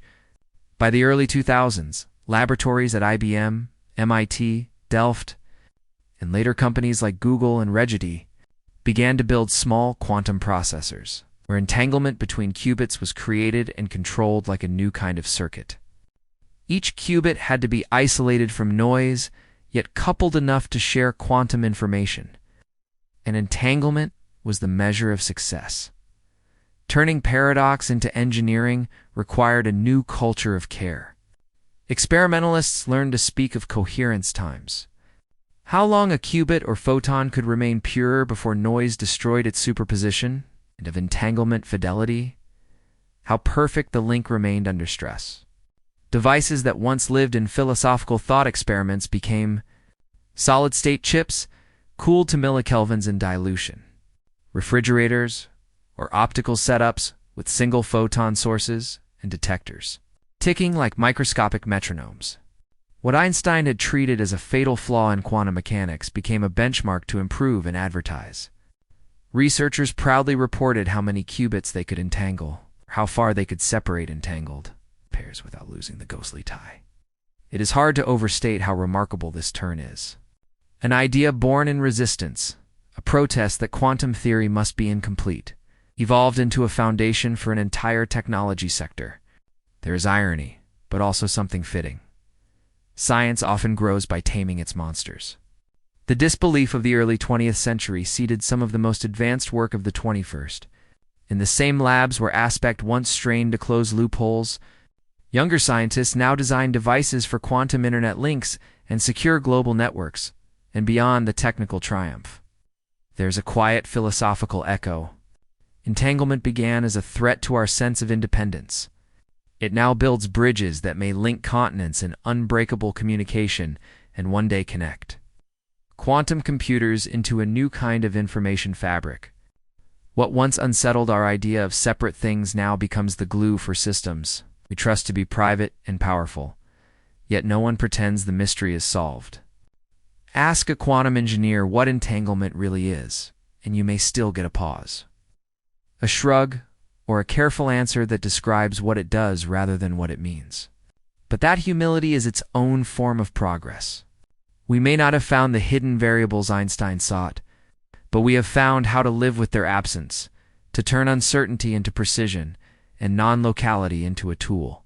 In that sense, the story of entanglement has moved from lonely chalkboards to global industry without ever losing its strangeness.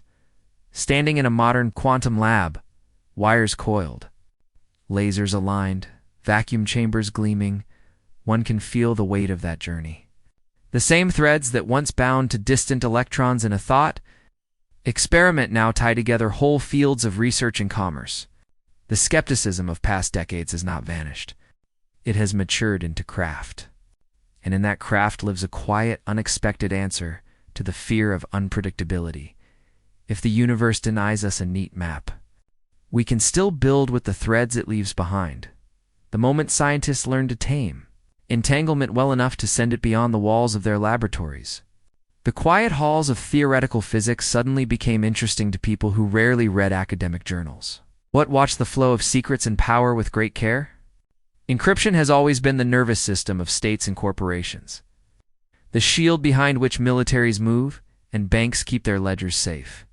For decades, the mathematics protecting those secrets relied on the difficulty of certain problems, factoring huge numbers, breaking discrete logarithms, tasks so hard that no ordinary computer could hope to finish them before the heat death of the universe.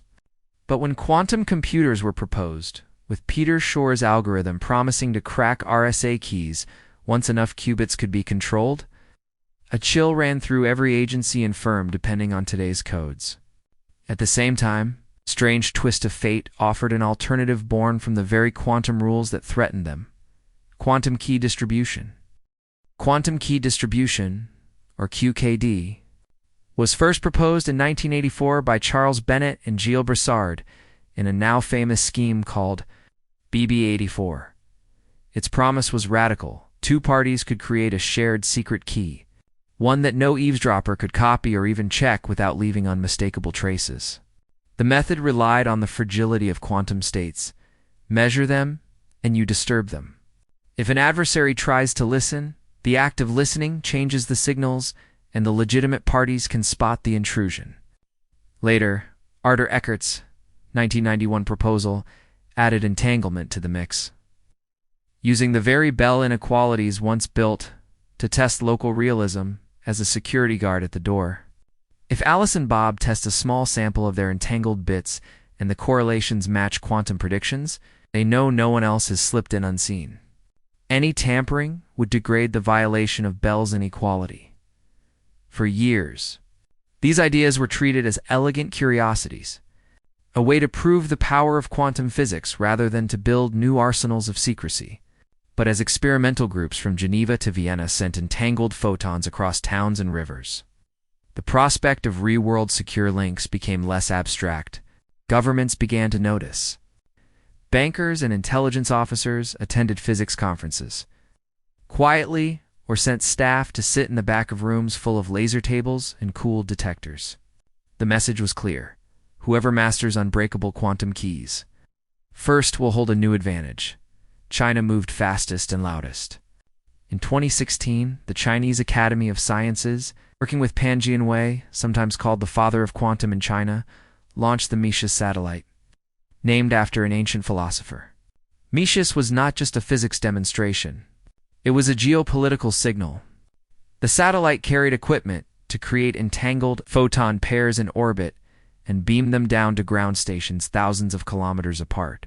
In a landmark experiment, Metis distributed keys between stations in Delingha and Lejiang, separated by 1,200 kilometers by sending one photon of each entangled pair to each city. The results were striking. The quantum correlations survived the journey through the thin, turbulent air and long vacuum of space, strong enough to generate secure keys that no terrestrial spy could touch.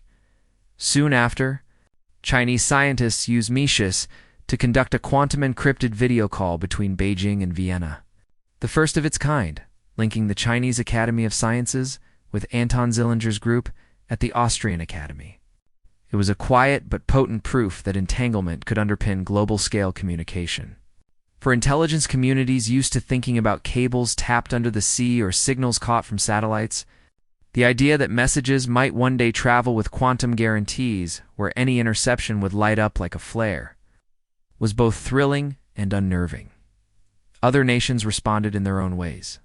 Europe funded the Quantum Flagship Program and began planning a continental quantum communication infrastructure. The United States announced a national quantum initiative, and DARPA funded secure quantum networks to link government labs and defense contractors. Even before practical quantum computers threatened today's cryptography, the race to replace it with quantum-safe and quantum-based methods is well underway. For some, QKD is a complement to post-quantum cryptography, new mathematical codes believed resistant to quantum attack. But the allure of security tied directly to physics itself is hard to ignore. In the secure rooms where national secrets are handled, the discussion of Bell inequalities now has a sharp, pragmatic tone. A graph that once only interested graduate students now helps intelligence analysts gauge whether a key exchange is safe.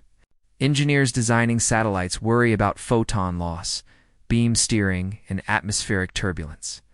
Policymakers worry about who controls the infrastructure. Mises was not just an experiment, but a first-mover advantage.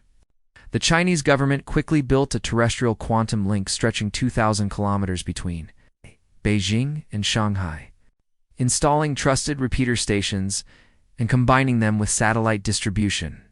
Europe and the United States planned similar networks, but lag behind in orbital demonstration. The irony is impossible to miss. What began as an attempt to protect a comfortable, deterministic worldview, Einstein's longing for hidden variables, Bell's ingenious tests to expose or rescue them, ended up giving us tools for secrecy stronger than any dreamed before. The very non-locality that unsettled our idea of space and independence now promises private channels immune to undetected spying.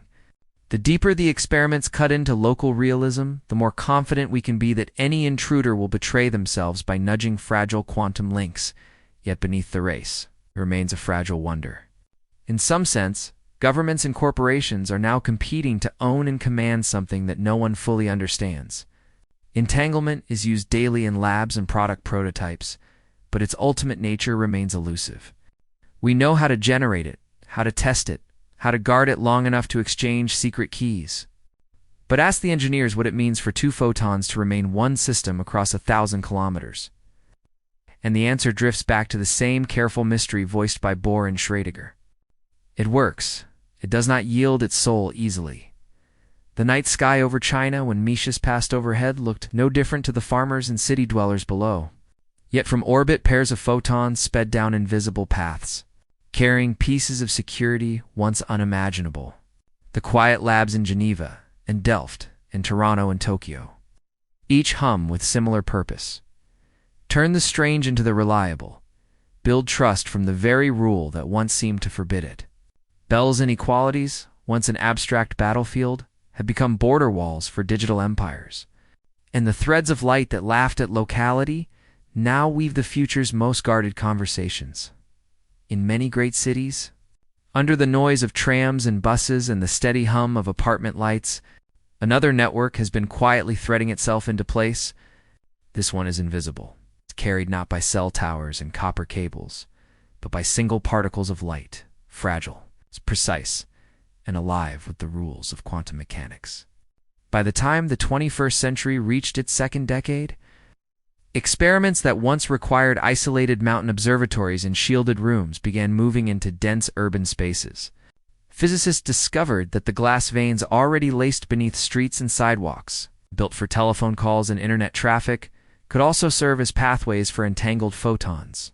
Slowly and without spectacle, the cities themselves became testbeds for the quantum world.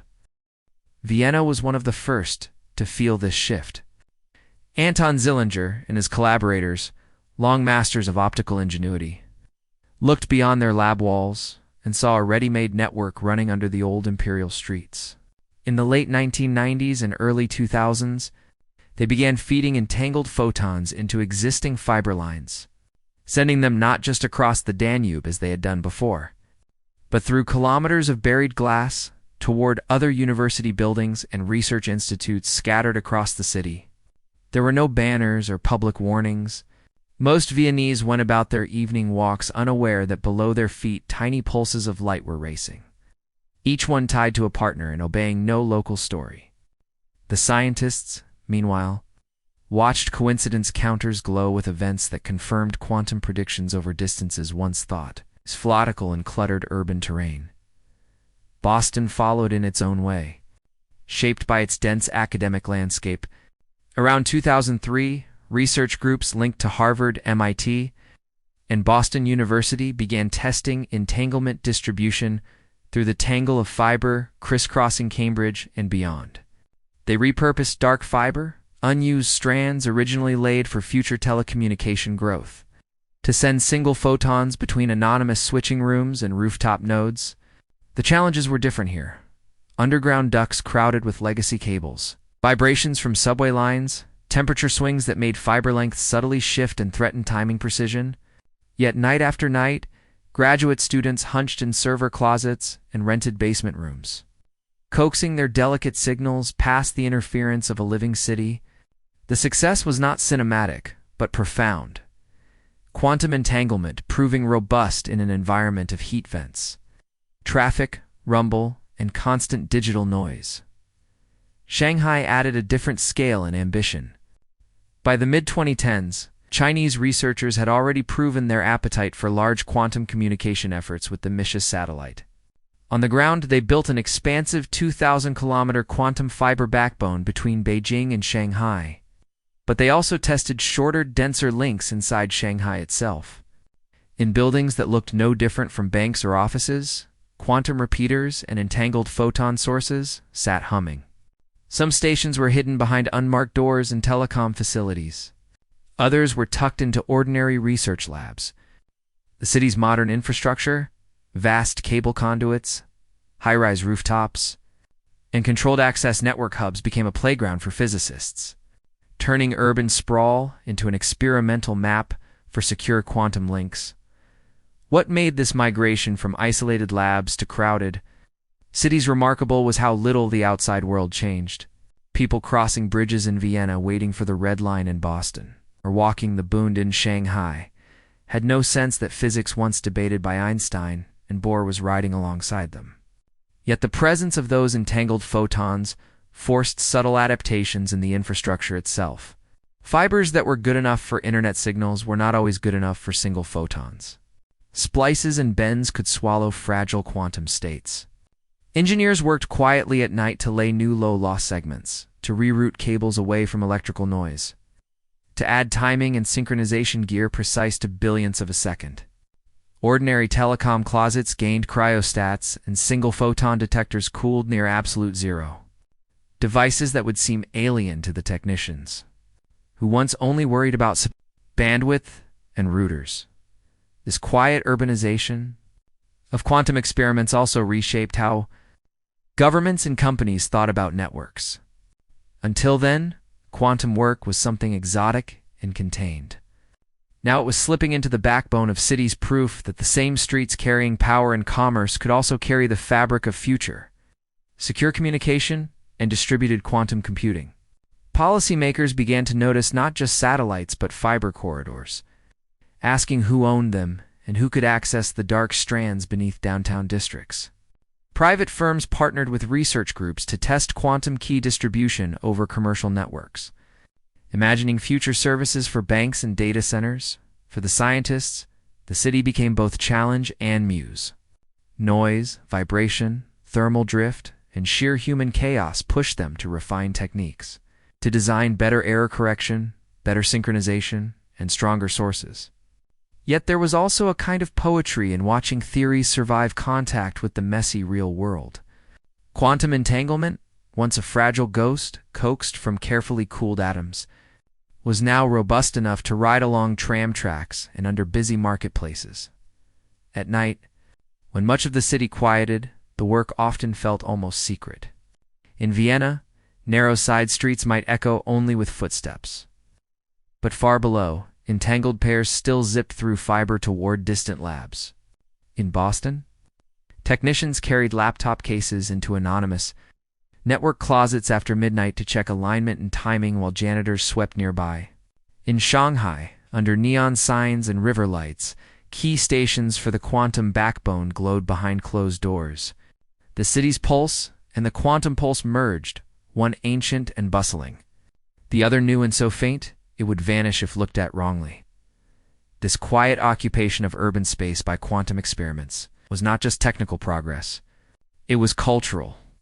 The more entanglements survived the city, the more physicists began to believe it could scale, that one day global quantum networks could weave through existing infrastructure rather than needing isolated corridors. The cities themselves were proving grounds. Stress tests for a phenomenon once thought too delicate to leave the lab bench, and with each success, the old philosophical debate slid further into the past. Local realism was no longer just refuted in pristine rooms. Its failure was being demonstrated between apartment blocks, across rivers full of boats, through the very veins of the modern world. Einstein's resistance, Bell's brilliant inequalities. Aspects' careful timing, all of it was now embedded invisibly. In the backbone of cities that never asked for such experiments, but quietly hosted them anyway. The collapse of local realism had left a kind of void, but engineers and physicists were filling it with cables, lasers, detectors, and hope for a new networked future. One that might one day let every corner of the planet whisper securely across the distances we once thought were uncrossable. For as long as we have told stories about the world, we have imagined time as a single, unbending thread. One moment leads to the next. Causes come first, effects follow after. The arrow points forward. Even Einstein, who bent and stretched time and relativity, kept that forward flow intact. Clocks might run differently for different travelers, but events would still line up into a definite order for each observer. Quantum mechanics, however, has a way of slipping past our most cherished boundaries. And in recent years, experiments born from entanglement have started to touch the arrow of time itself, asking whether cause and effect might sometimes be less certain than we believed. It began with a simple unease. Entanglement, after all, already plays fast and loose with distance, making two particles act as one, even when separated by kilometers. If space can fail to enforce independence, what about time? The mathematics of quantum theory does not strictly demand a single universal sequence of events. Instead, it allows processes where the notion of before and after is murky. For decades, this was a curiosity left mostly to philosophers and a handful of theoretical physicists. But as experimental control sharpened, lasers stable to a fraction of a wavelength, detectors timed 2/billionths of a second, what was once a mathematical musing became something testable. One of the earliest glimpses came from so-called delayed choice experiments, ideas first floated by John Archibald Wheeler in the 1970s.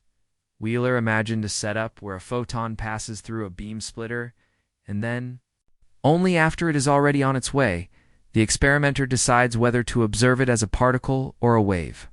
Astonishingly, quantum theory predicts the choice seems to reach back and affect the photon's past behavior. Over the years, versions of Wheeler's delayed choice experiment were built, culminating in sophisticated tests, using entangled photons and interferometers that could be reconfigured after a particle should have made up its mind. Each time, the results lined up with quantum theory's unsettling suggestion. The past and future of a quantum system are not fixed until measurement knits them together. Then came a more radical line of work in the last decade, often gathered under the phrase indefinite causal order. At the University of Vienna and other quantum optics hubs, researchers built devices called quantum switches. In a quantum switch, operations A and B, for example, two gates that might act on a photon's polarization are put into a superposition of orders.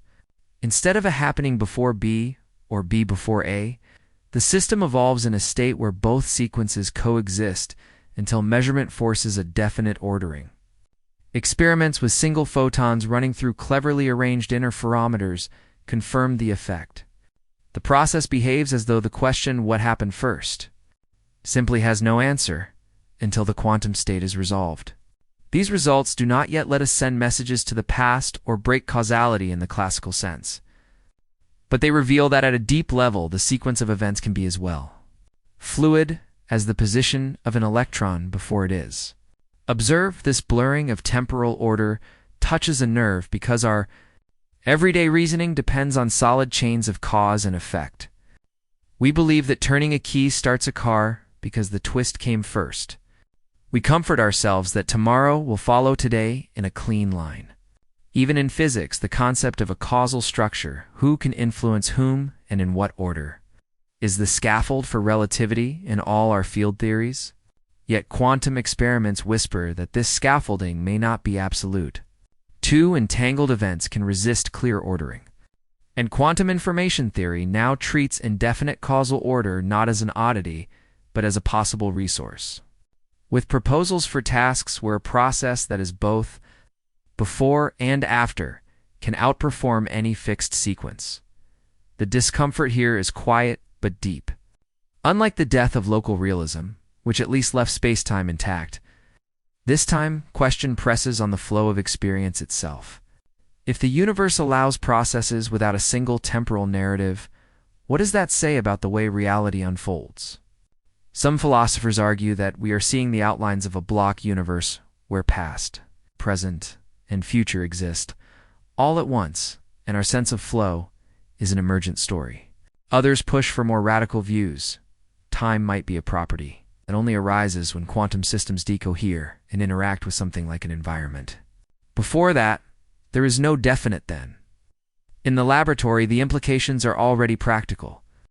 Indefinite causal order promises new ways to process information. A quantum switch can, in theory, allow tasks that need fewer queries to a system than any fixed order would permit. Communication channels that would normally degrade information might be combined in a superposed order to reduce noise. These are glimpses of technology built on the same strangeness that unsettles our metaphysics. It is an echo of the journey entanglement itself took. First, a paradox, then a resource. But behind the instruments and future patents lies a quieter, more personal reaction. For the scientists who grew up with the classical dream of a predictable cosmos, learning to let go of time's single arrow is not easy. During interviews and conference panels, you can hear a kind of gentle caution in their voices. They explain that relativity's prohibition against faster-than-light signaling remains safe. That paradoxes like grandfather loops have not emerged, that causality in the practical sense still holds for what we can do. And yet there is also wonder, an admission that our mental picture of one moment following another like beads on a string is an approximation, not a fundamental truth.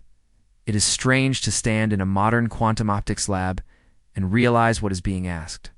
Coils of fiber optic cable, polished mirrors, and single photon detectors sit humming, while graduate students sip coffee and align lenses, and all of it is probing whether before and after are real or only appearances.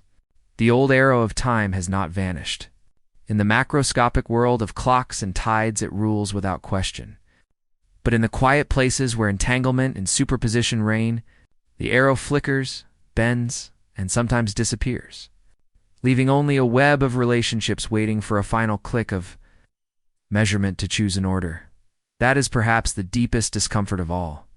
Not that the universe is chaotic, but that it may not be narratively tidy. Events can be linked without a single timeline.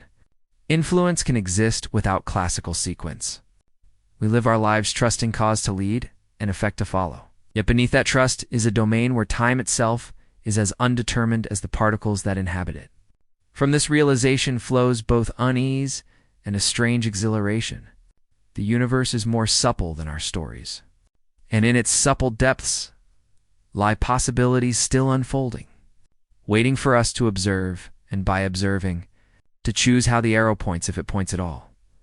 Long before any laboratory pointed lasers into the night or chilled diamonds to trap single electrons, human beings stood beneath the same dark canopy and tried to make sense of the flickering lights above. Our earliest ancestors did not know about entanglement or Bell's inequalities, but they felt something vast and connected in the sky. In the deserts of Australia, the Yolku and other aboriginal groups told of the emu in the sky. Its dark shape stretched across the Milky Way, a sign of seasons and a living bridge between worlds. Among the Dine, constellations were not distant and indifferent. They were woven into the balance of life, guiding ceremony and storytelling. In Polynesia, navigators trusted the stars not merely as points, but as companions with personality and rhythm. A living map across the ocean. Everywhere from the Andean plateau to the African savanna, there were stories saying that what we do and what the heavens hold are not separate things. These stories may seem far from quantum physics, but when the news of the Delft experiments and the cosmic bell tests began to circulate, Some scientists felt a quiet echo. They had spent decades proving that local realism fails, showing that objects we thought separate can still act as one. And suddenly, they found themselves speaking a language our ancestors might have understood. A language of deep, invisible connection. Of course, the physics is precise and not mystical. It is built from rigorous equations and datasets, from timing circuits and superconducting detectors, yet at its heart is an admission that the universe is more entangled than our common sense ever allowed. And in this way it stands shoulder to shoulder with the oldest ways of knowing, which always sensed that separation is a useful illusion, but not the final truth. Physicists have not forgotten how hard they fought against that idea. For nearly a century, they clung to maps of space and cause that kept everything clean and local. Einstein's resistance was, in part, the resistance of reason itself, a wish for a universe that could be fully charted, one where nothing leaps mysteriously across distance. The collapse of that hope, the death of hidden variables, and the proof of non-locality brought a strange humility. Those who grew up trusting that mathematics would grant complete control now speak with a softer voice. They say the world works, but it works in ways that remain deeper than any tidy picture, and that humility has a kinship to ancient sky lore, where the stars are respected as something both knowable and beyond, one might imagine. A modern observatory at night, a bank of computers hums under red lights, screens filled with code and graphs.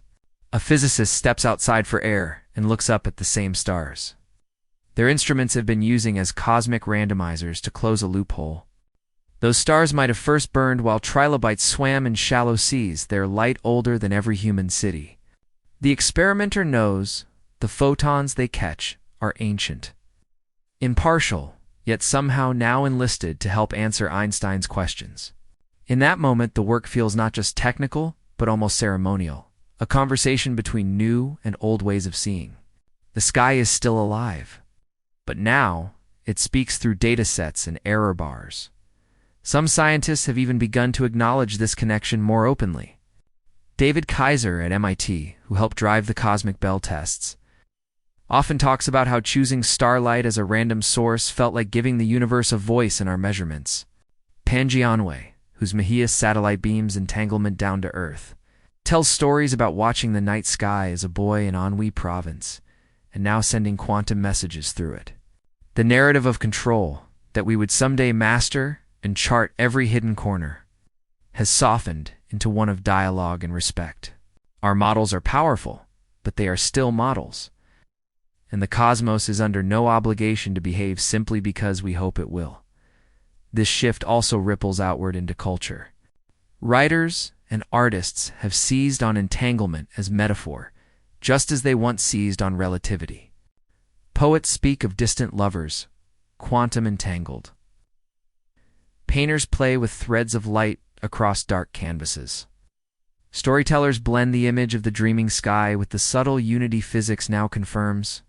These are not scientific accounts, but they show how ideas travel, a discovery that began with chalkboards and calibration. Charts has joined our oldest impulse to find meaning in connection. Perhaps the greatest change is internal. Scientists once feared that admitting quantum weirdness would open the door to mysticism or confusion. Now, many have learned that humility is not surrender. It is accuracy. Non-locality does not mean magic, but it does mean our instinct to divide and box the world as partial. Accepting that feels less like defeat and more like returning to an older kind of curiosity, one that ancient skywatchers might recognize. They did not know about nitrogen vacancy centers or cosmic random number generators, but they knew the night was alive with patterns beyond immediate reach. There is also a practical grace in this merging of wonder and rigor, because we stopped fighting the strangeness. We built technologies no classical theory could have given us, secure quantum keys. Drawn from the impossibility of hidden eavesdroppers, quantum computers that harness superposition instead of denying it. Experiments that let starlight decide how reality should collapse.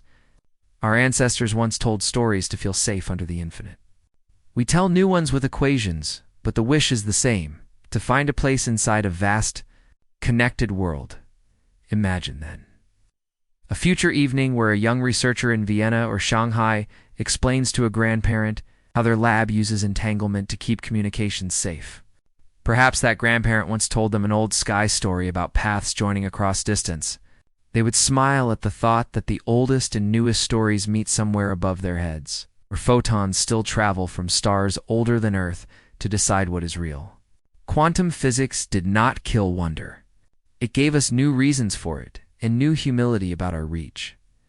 In this way, the tale of non-locality becomes part of a much older human thread, one where the night sky has always been a teacher and where the boundaries we draw between here and there, now and then, have always been provisional. The modern proof that local isn't everything is not just a scientific victory. It is a return to awe, a reminder that knowing more can also mean bowing more deeply to what we cannot yet map, far beneath the surface of the Earth.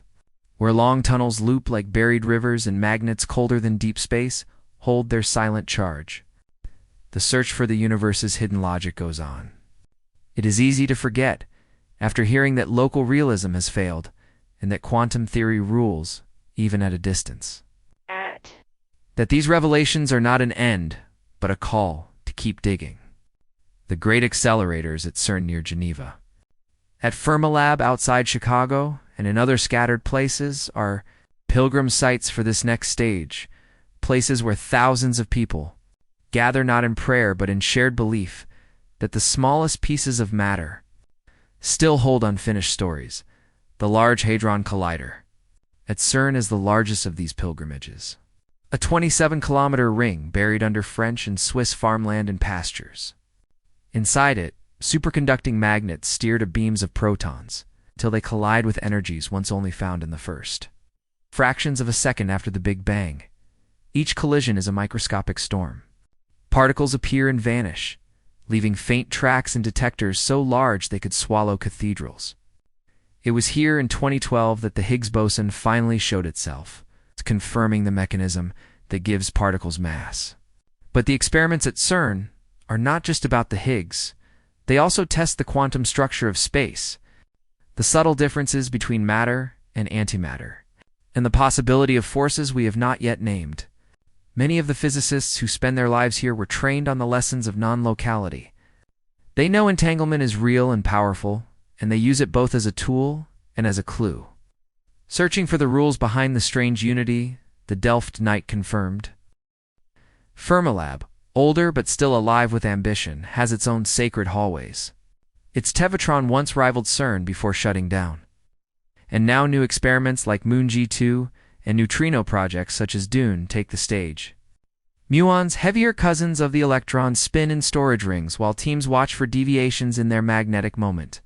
Tiny wobbles that could signal physics beyond the standard model, neutrinos, ghost-like and nearly massless, are fired through the Earth from Illinois to detectors buried under rock in South Dakota. Their occasional interactions giving hints about why the universe prefers matter over antimatter. These quests are not about local realism directly, but they grow from the same soil, a willingness to accept that the universe may not be built from tidy, separable parts, and that only experiment can tell us how deep the strangeness goes.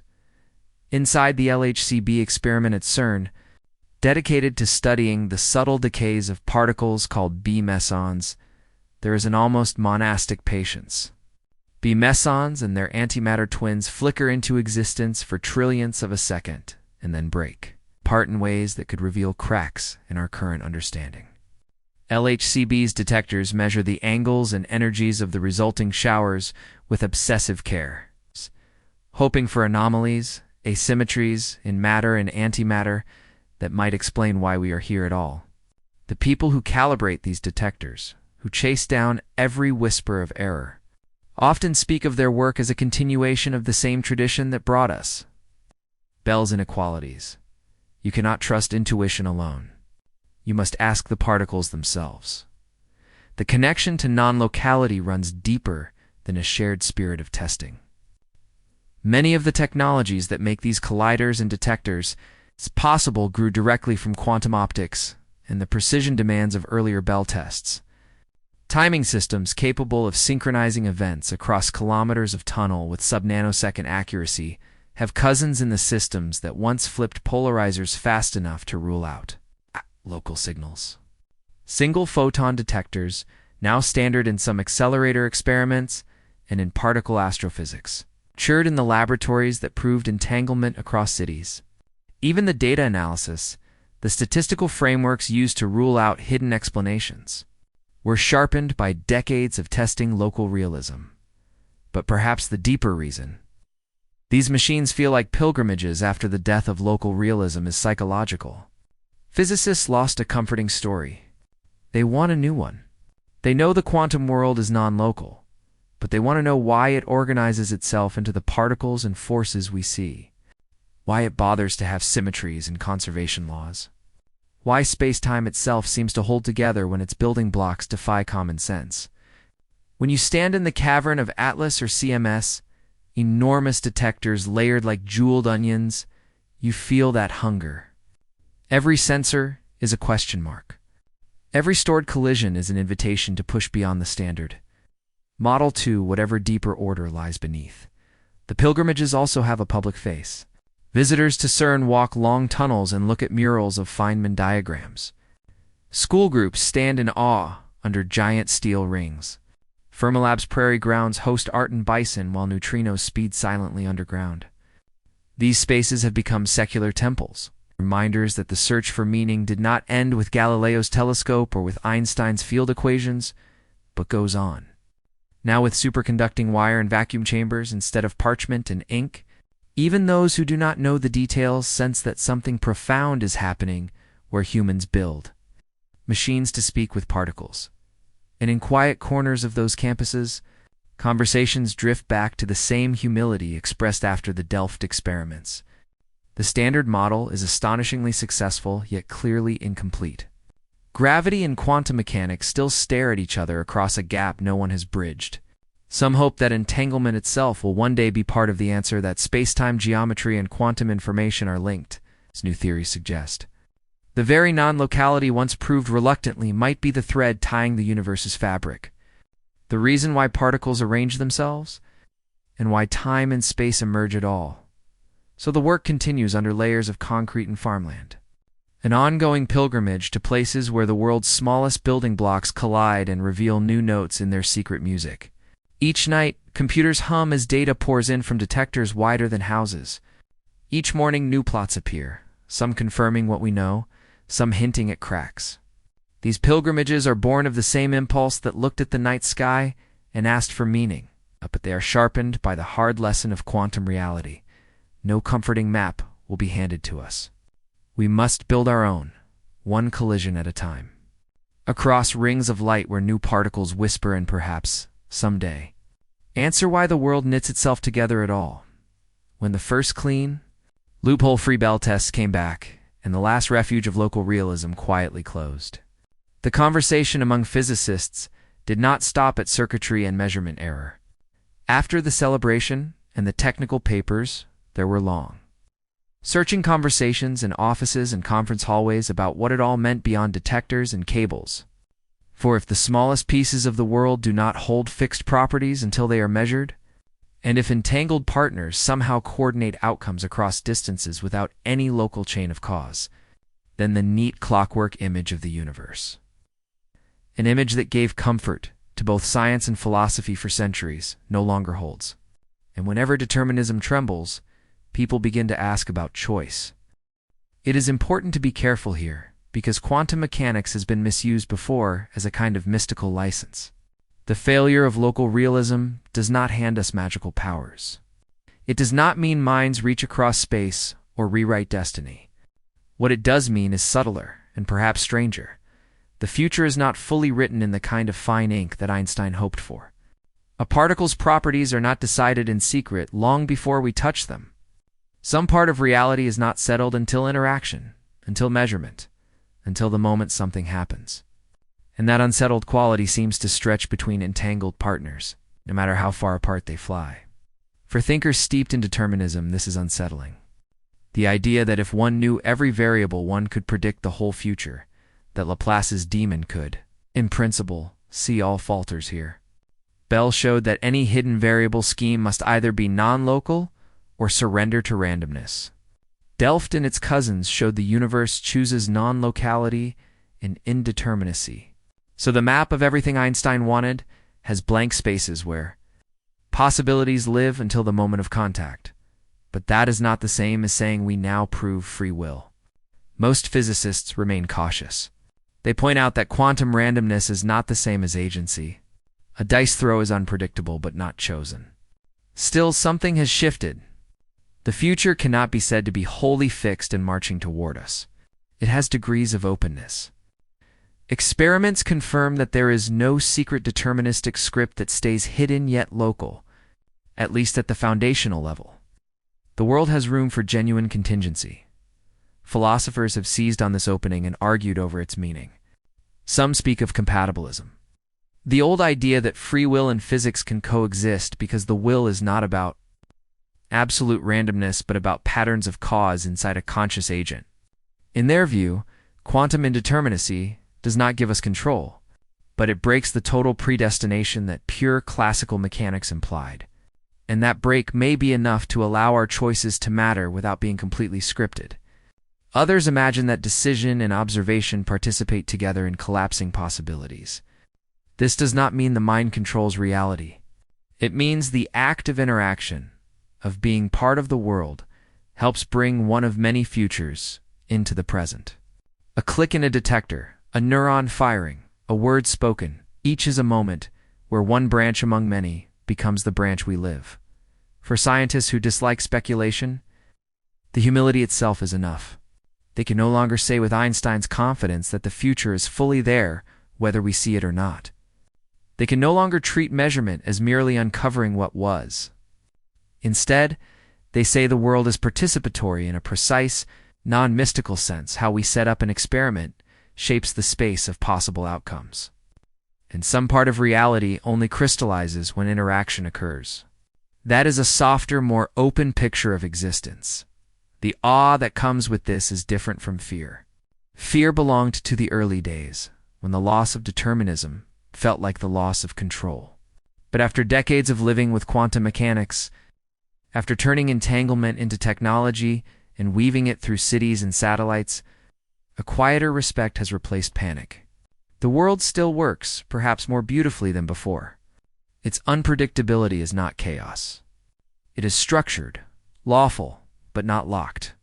Each new measurement is a tiny opening rather than a forced path. You can see this calm wonder in how people talk about their work now. Engineers building quantum key distribution systems will speak first of error rates and signal loss. But if you ask the right question, they will smile and admit that each key they generate is born from a universe that had not fully decided until just then. Researchers aligning interferometers to test indefinite causal order will joke about asking nature what happened first and waiting to see if it answers. The humor is gentle, the humility genuine. They know the old dream of a completely knowable script is gone, but what replaced it is not darkness. It is a living openness. Perhaps this is the deepest legacy of proving non-locality. It took an old fear that physics might strip the world of mystery and choice and inverted it. We have built the most precise science in history, and still the universe keeps doors unlocked. Not unlocked in the careless sense, but unsealed enough to let new things enter. We can map probabilities to many decimals, but not every path is laid down until it is walked. For human beings who wonder about destiny, that may be enough. The universe is neither a perfect machine nor a void of pure chance. It is something subtler, a fabric that holds together yet allows for new stitches at night.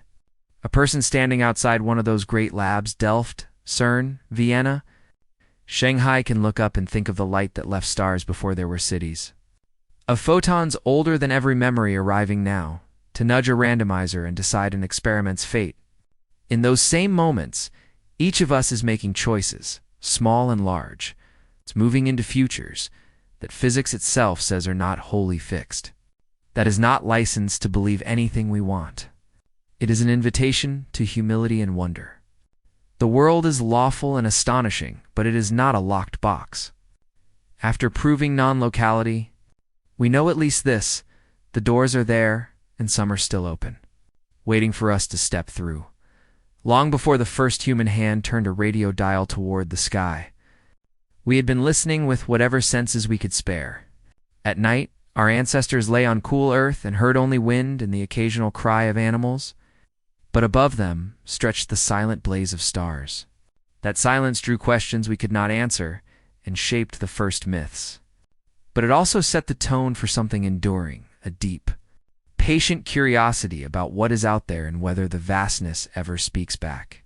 Today, that curiosity is hardened into steel and wiring, into dishes spread across deserts and mountains, into satellites drifting beyond the breathable sky. And yet its heart remains the same, quiet listening, waiting for a signal from a universe that we now know is stranger and more connected than once imagined. One of the first great human ears to the stars was built in the scrubland of New Jersey, the Holmdel Horn antenna, where in 1964, Arno Penzias and Robert Wilson stumbled upon a faint hiss that turned out to be the cosmic microwave background, the afterglow of the Big Bang itself.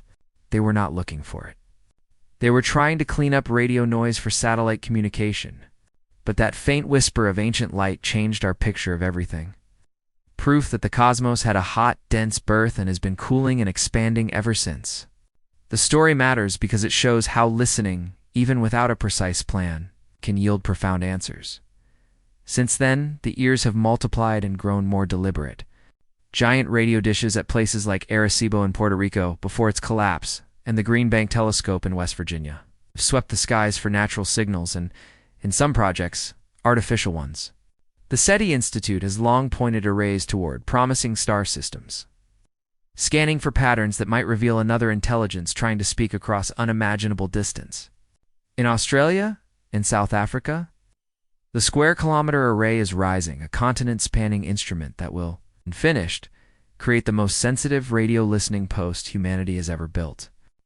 Each antenna is a small cup of silence turned upward, and together they form a single, vast ear, able to hear whispers from the birth of galaxies. But we have not limited ourselves to radio. We have learned to listen in many tongues. Space-based observatories like Planck and WMAP have charted the cosmic microwave background with exquisite detail, mapping minute fluctuations that tell us about the earliest seeds of structure. Gravitational wave detectors like LIGO and Virgo have given us a new sense entirely, hearing the faint tremors of colliding black holes and neutron stars across billions of light years. These two are forms of listening, tuned not to sound but to the shiver of space-time itself. And now, quantum sensors devices, built on the same delicate principles that proved non-locality, are joining the quest.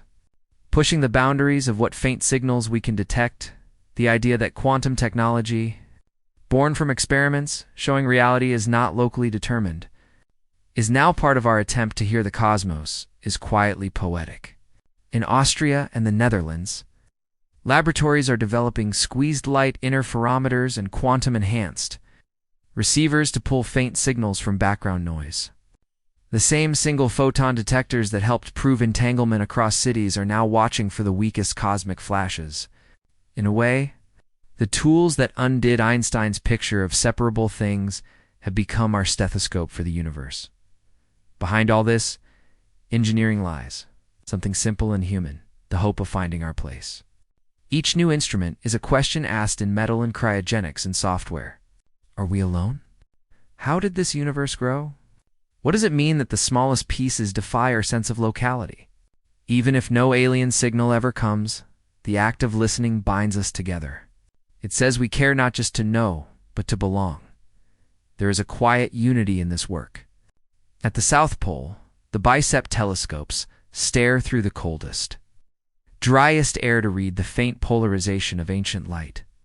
In Chile's Atacama Desert, Alma's white dishes pivot against the wind to study star-forming clouds and black hole jets. In China, the FAST telescope stretches across a karst valley, its enormous dish listening to pulsars and fast radio bursts. These are global efforts involving scientists from dozens of nations. They argue and compete, but also share data and methods. Because the sky does not respect borders in the questions. belong to everyone, the presence of non-locality.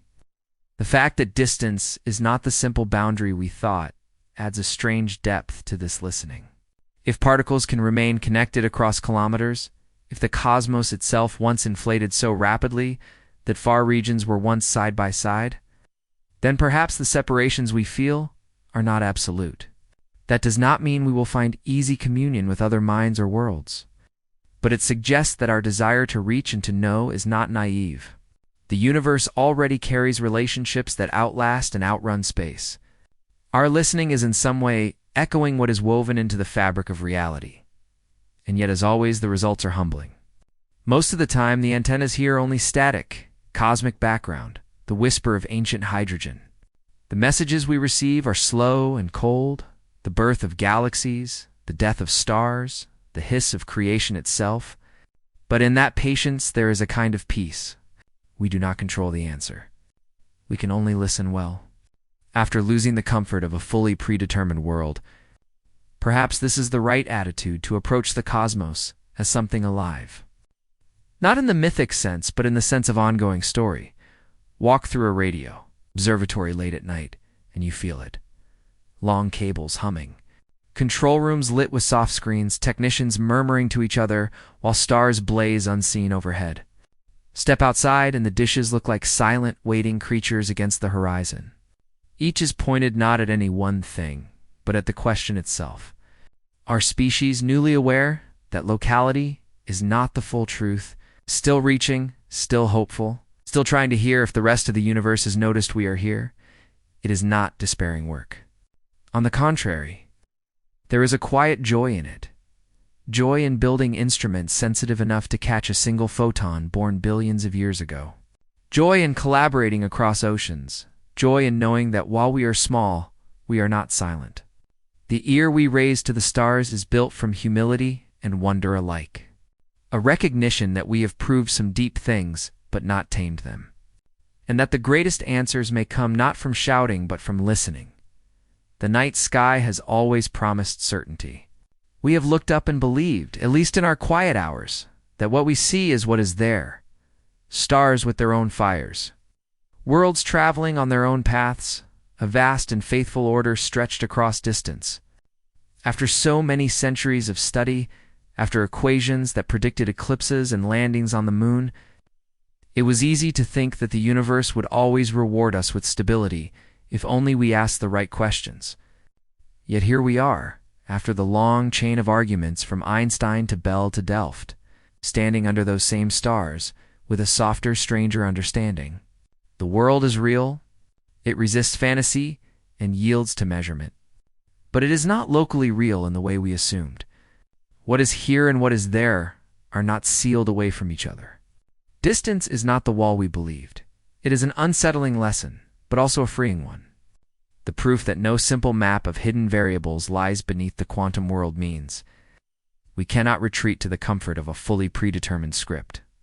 Our measurements matter in a way that is both modest and profound. They do not create the universe out of nothing, yet they help decide how potential hardens into fact. Entangled partners that have drifted apart for kilometers, even thousands of kilometers, still share a single description until the moment of measurement. That moment is not just discovery, it is participation. We do not stand outside the world, peering in. We live in the same fabric that trembles and decides as we touch it.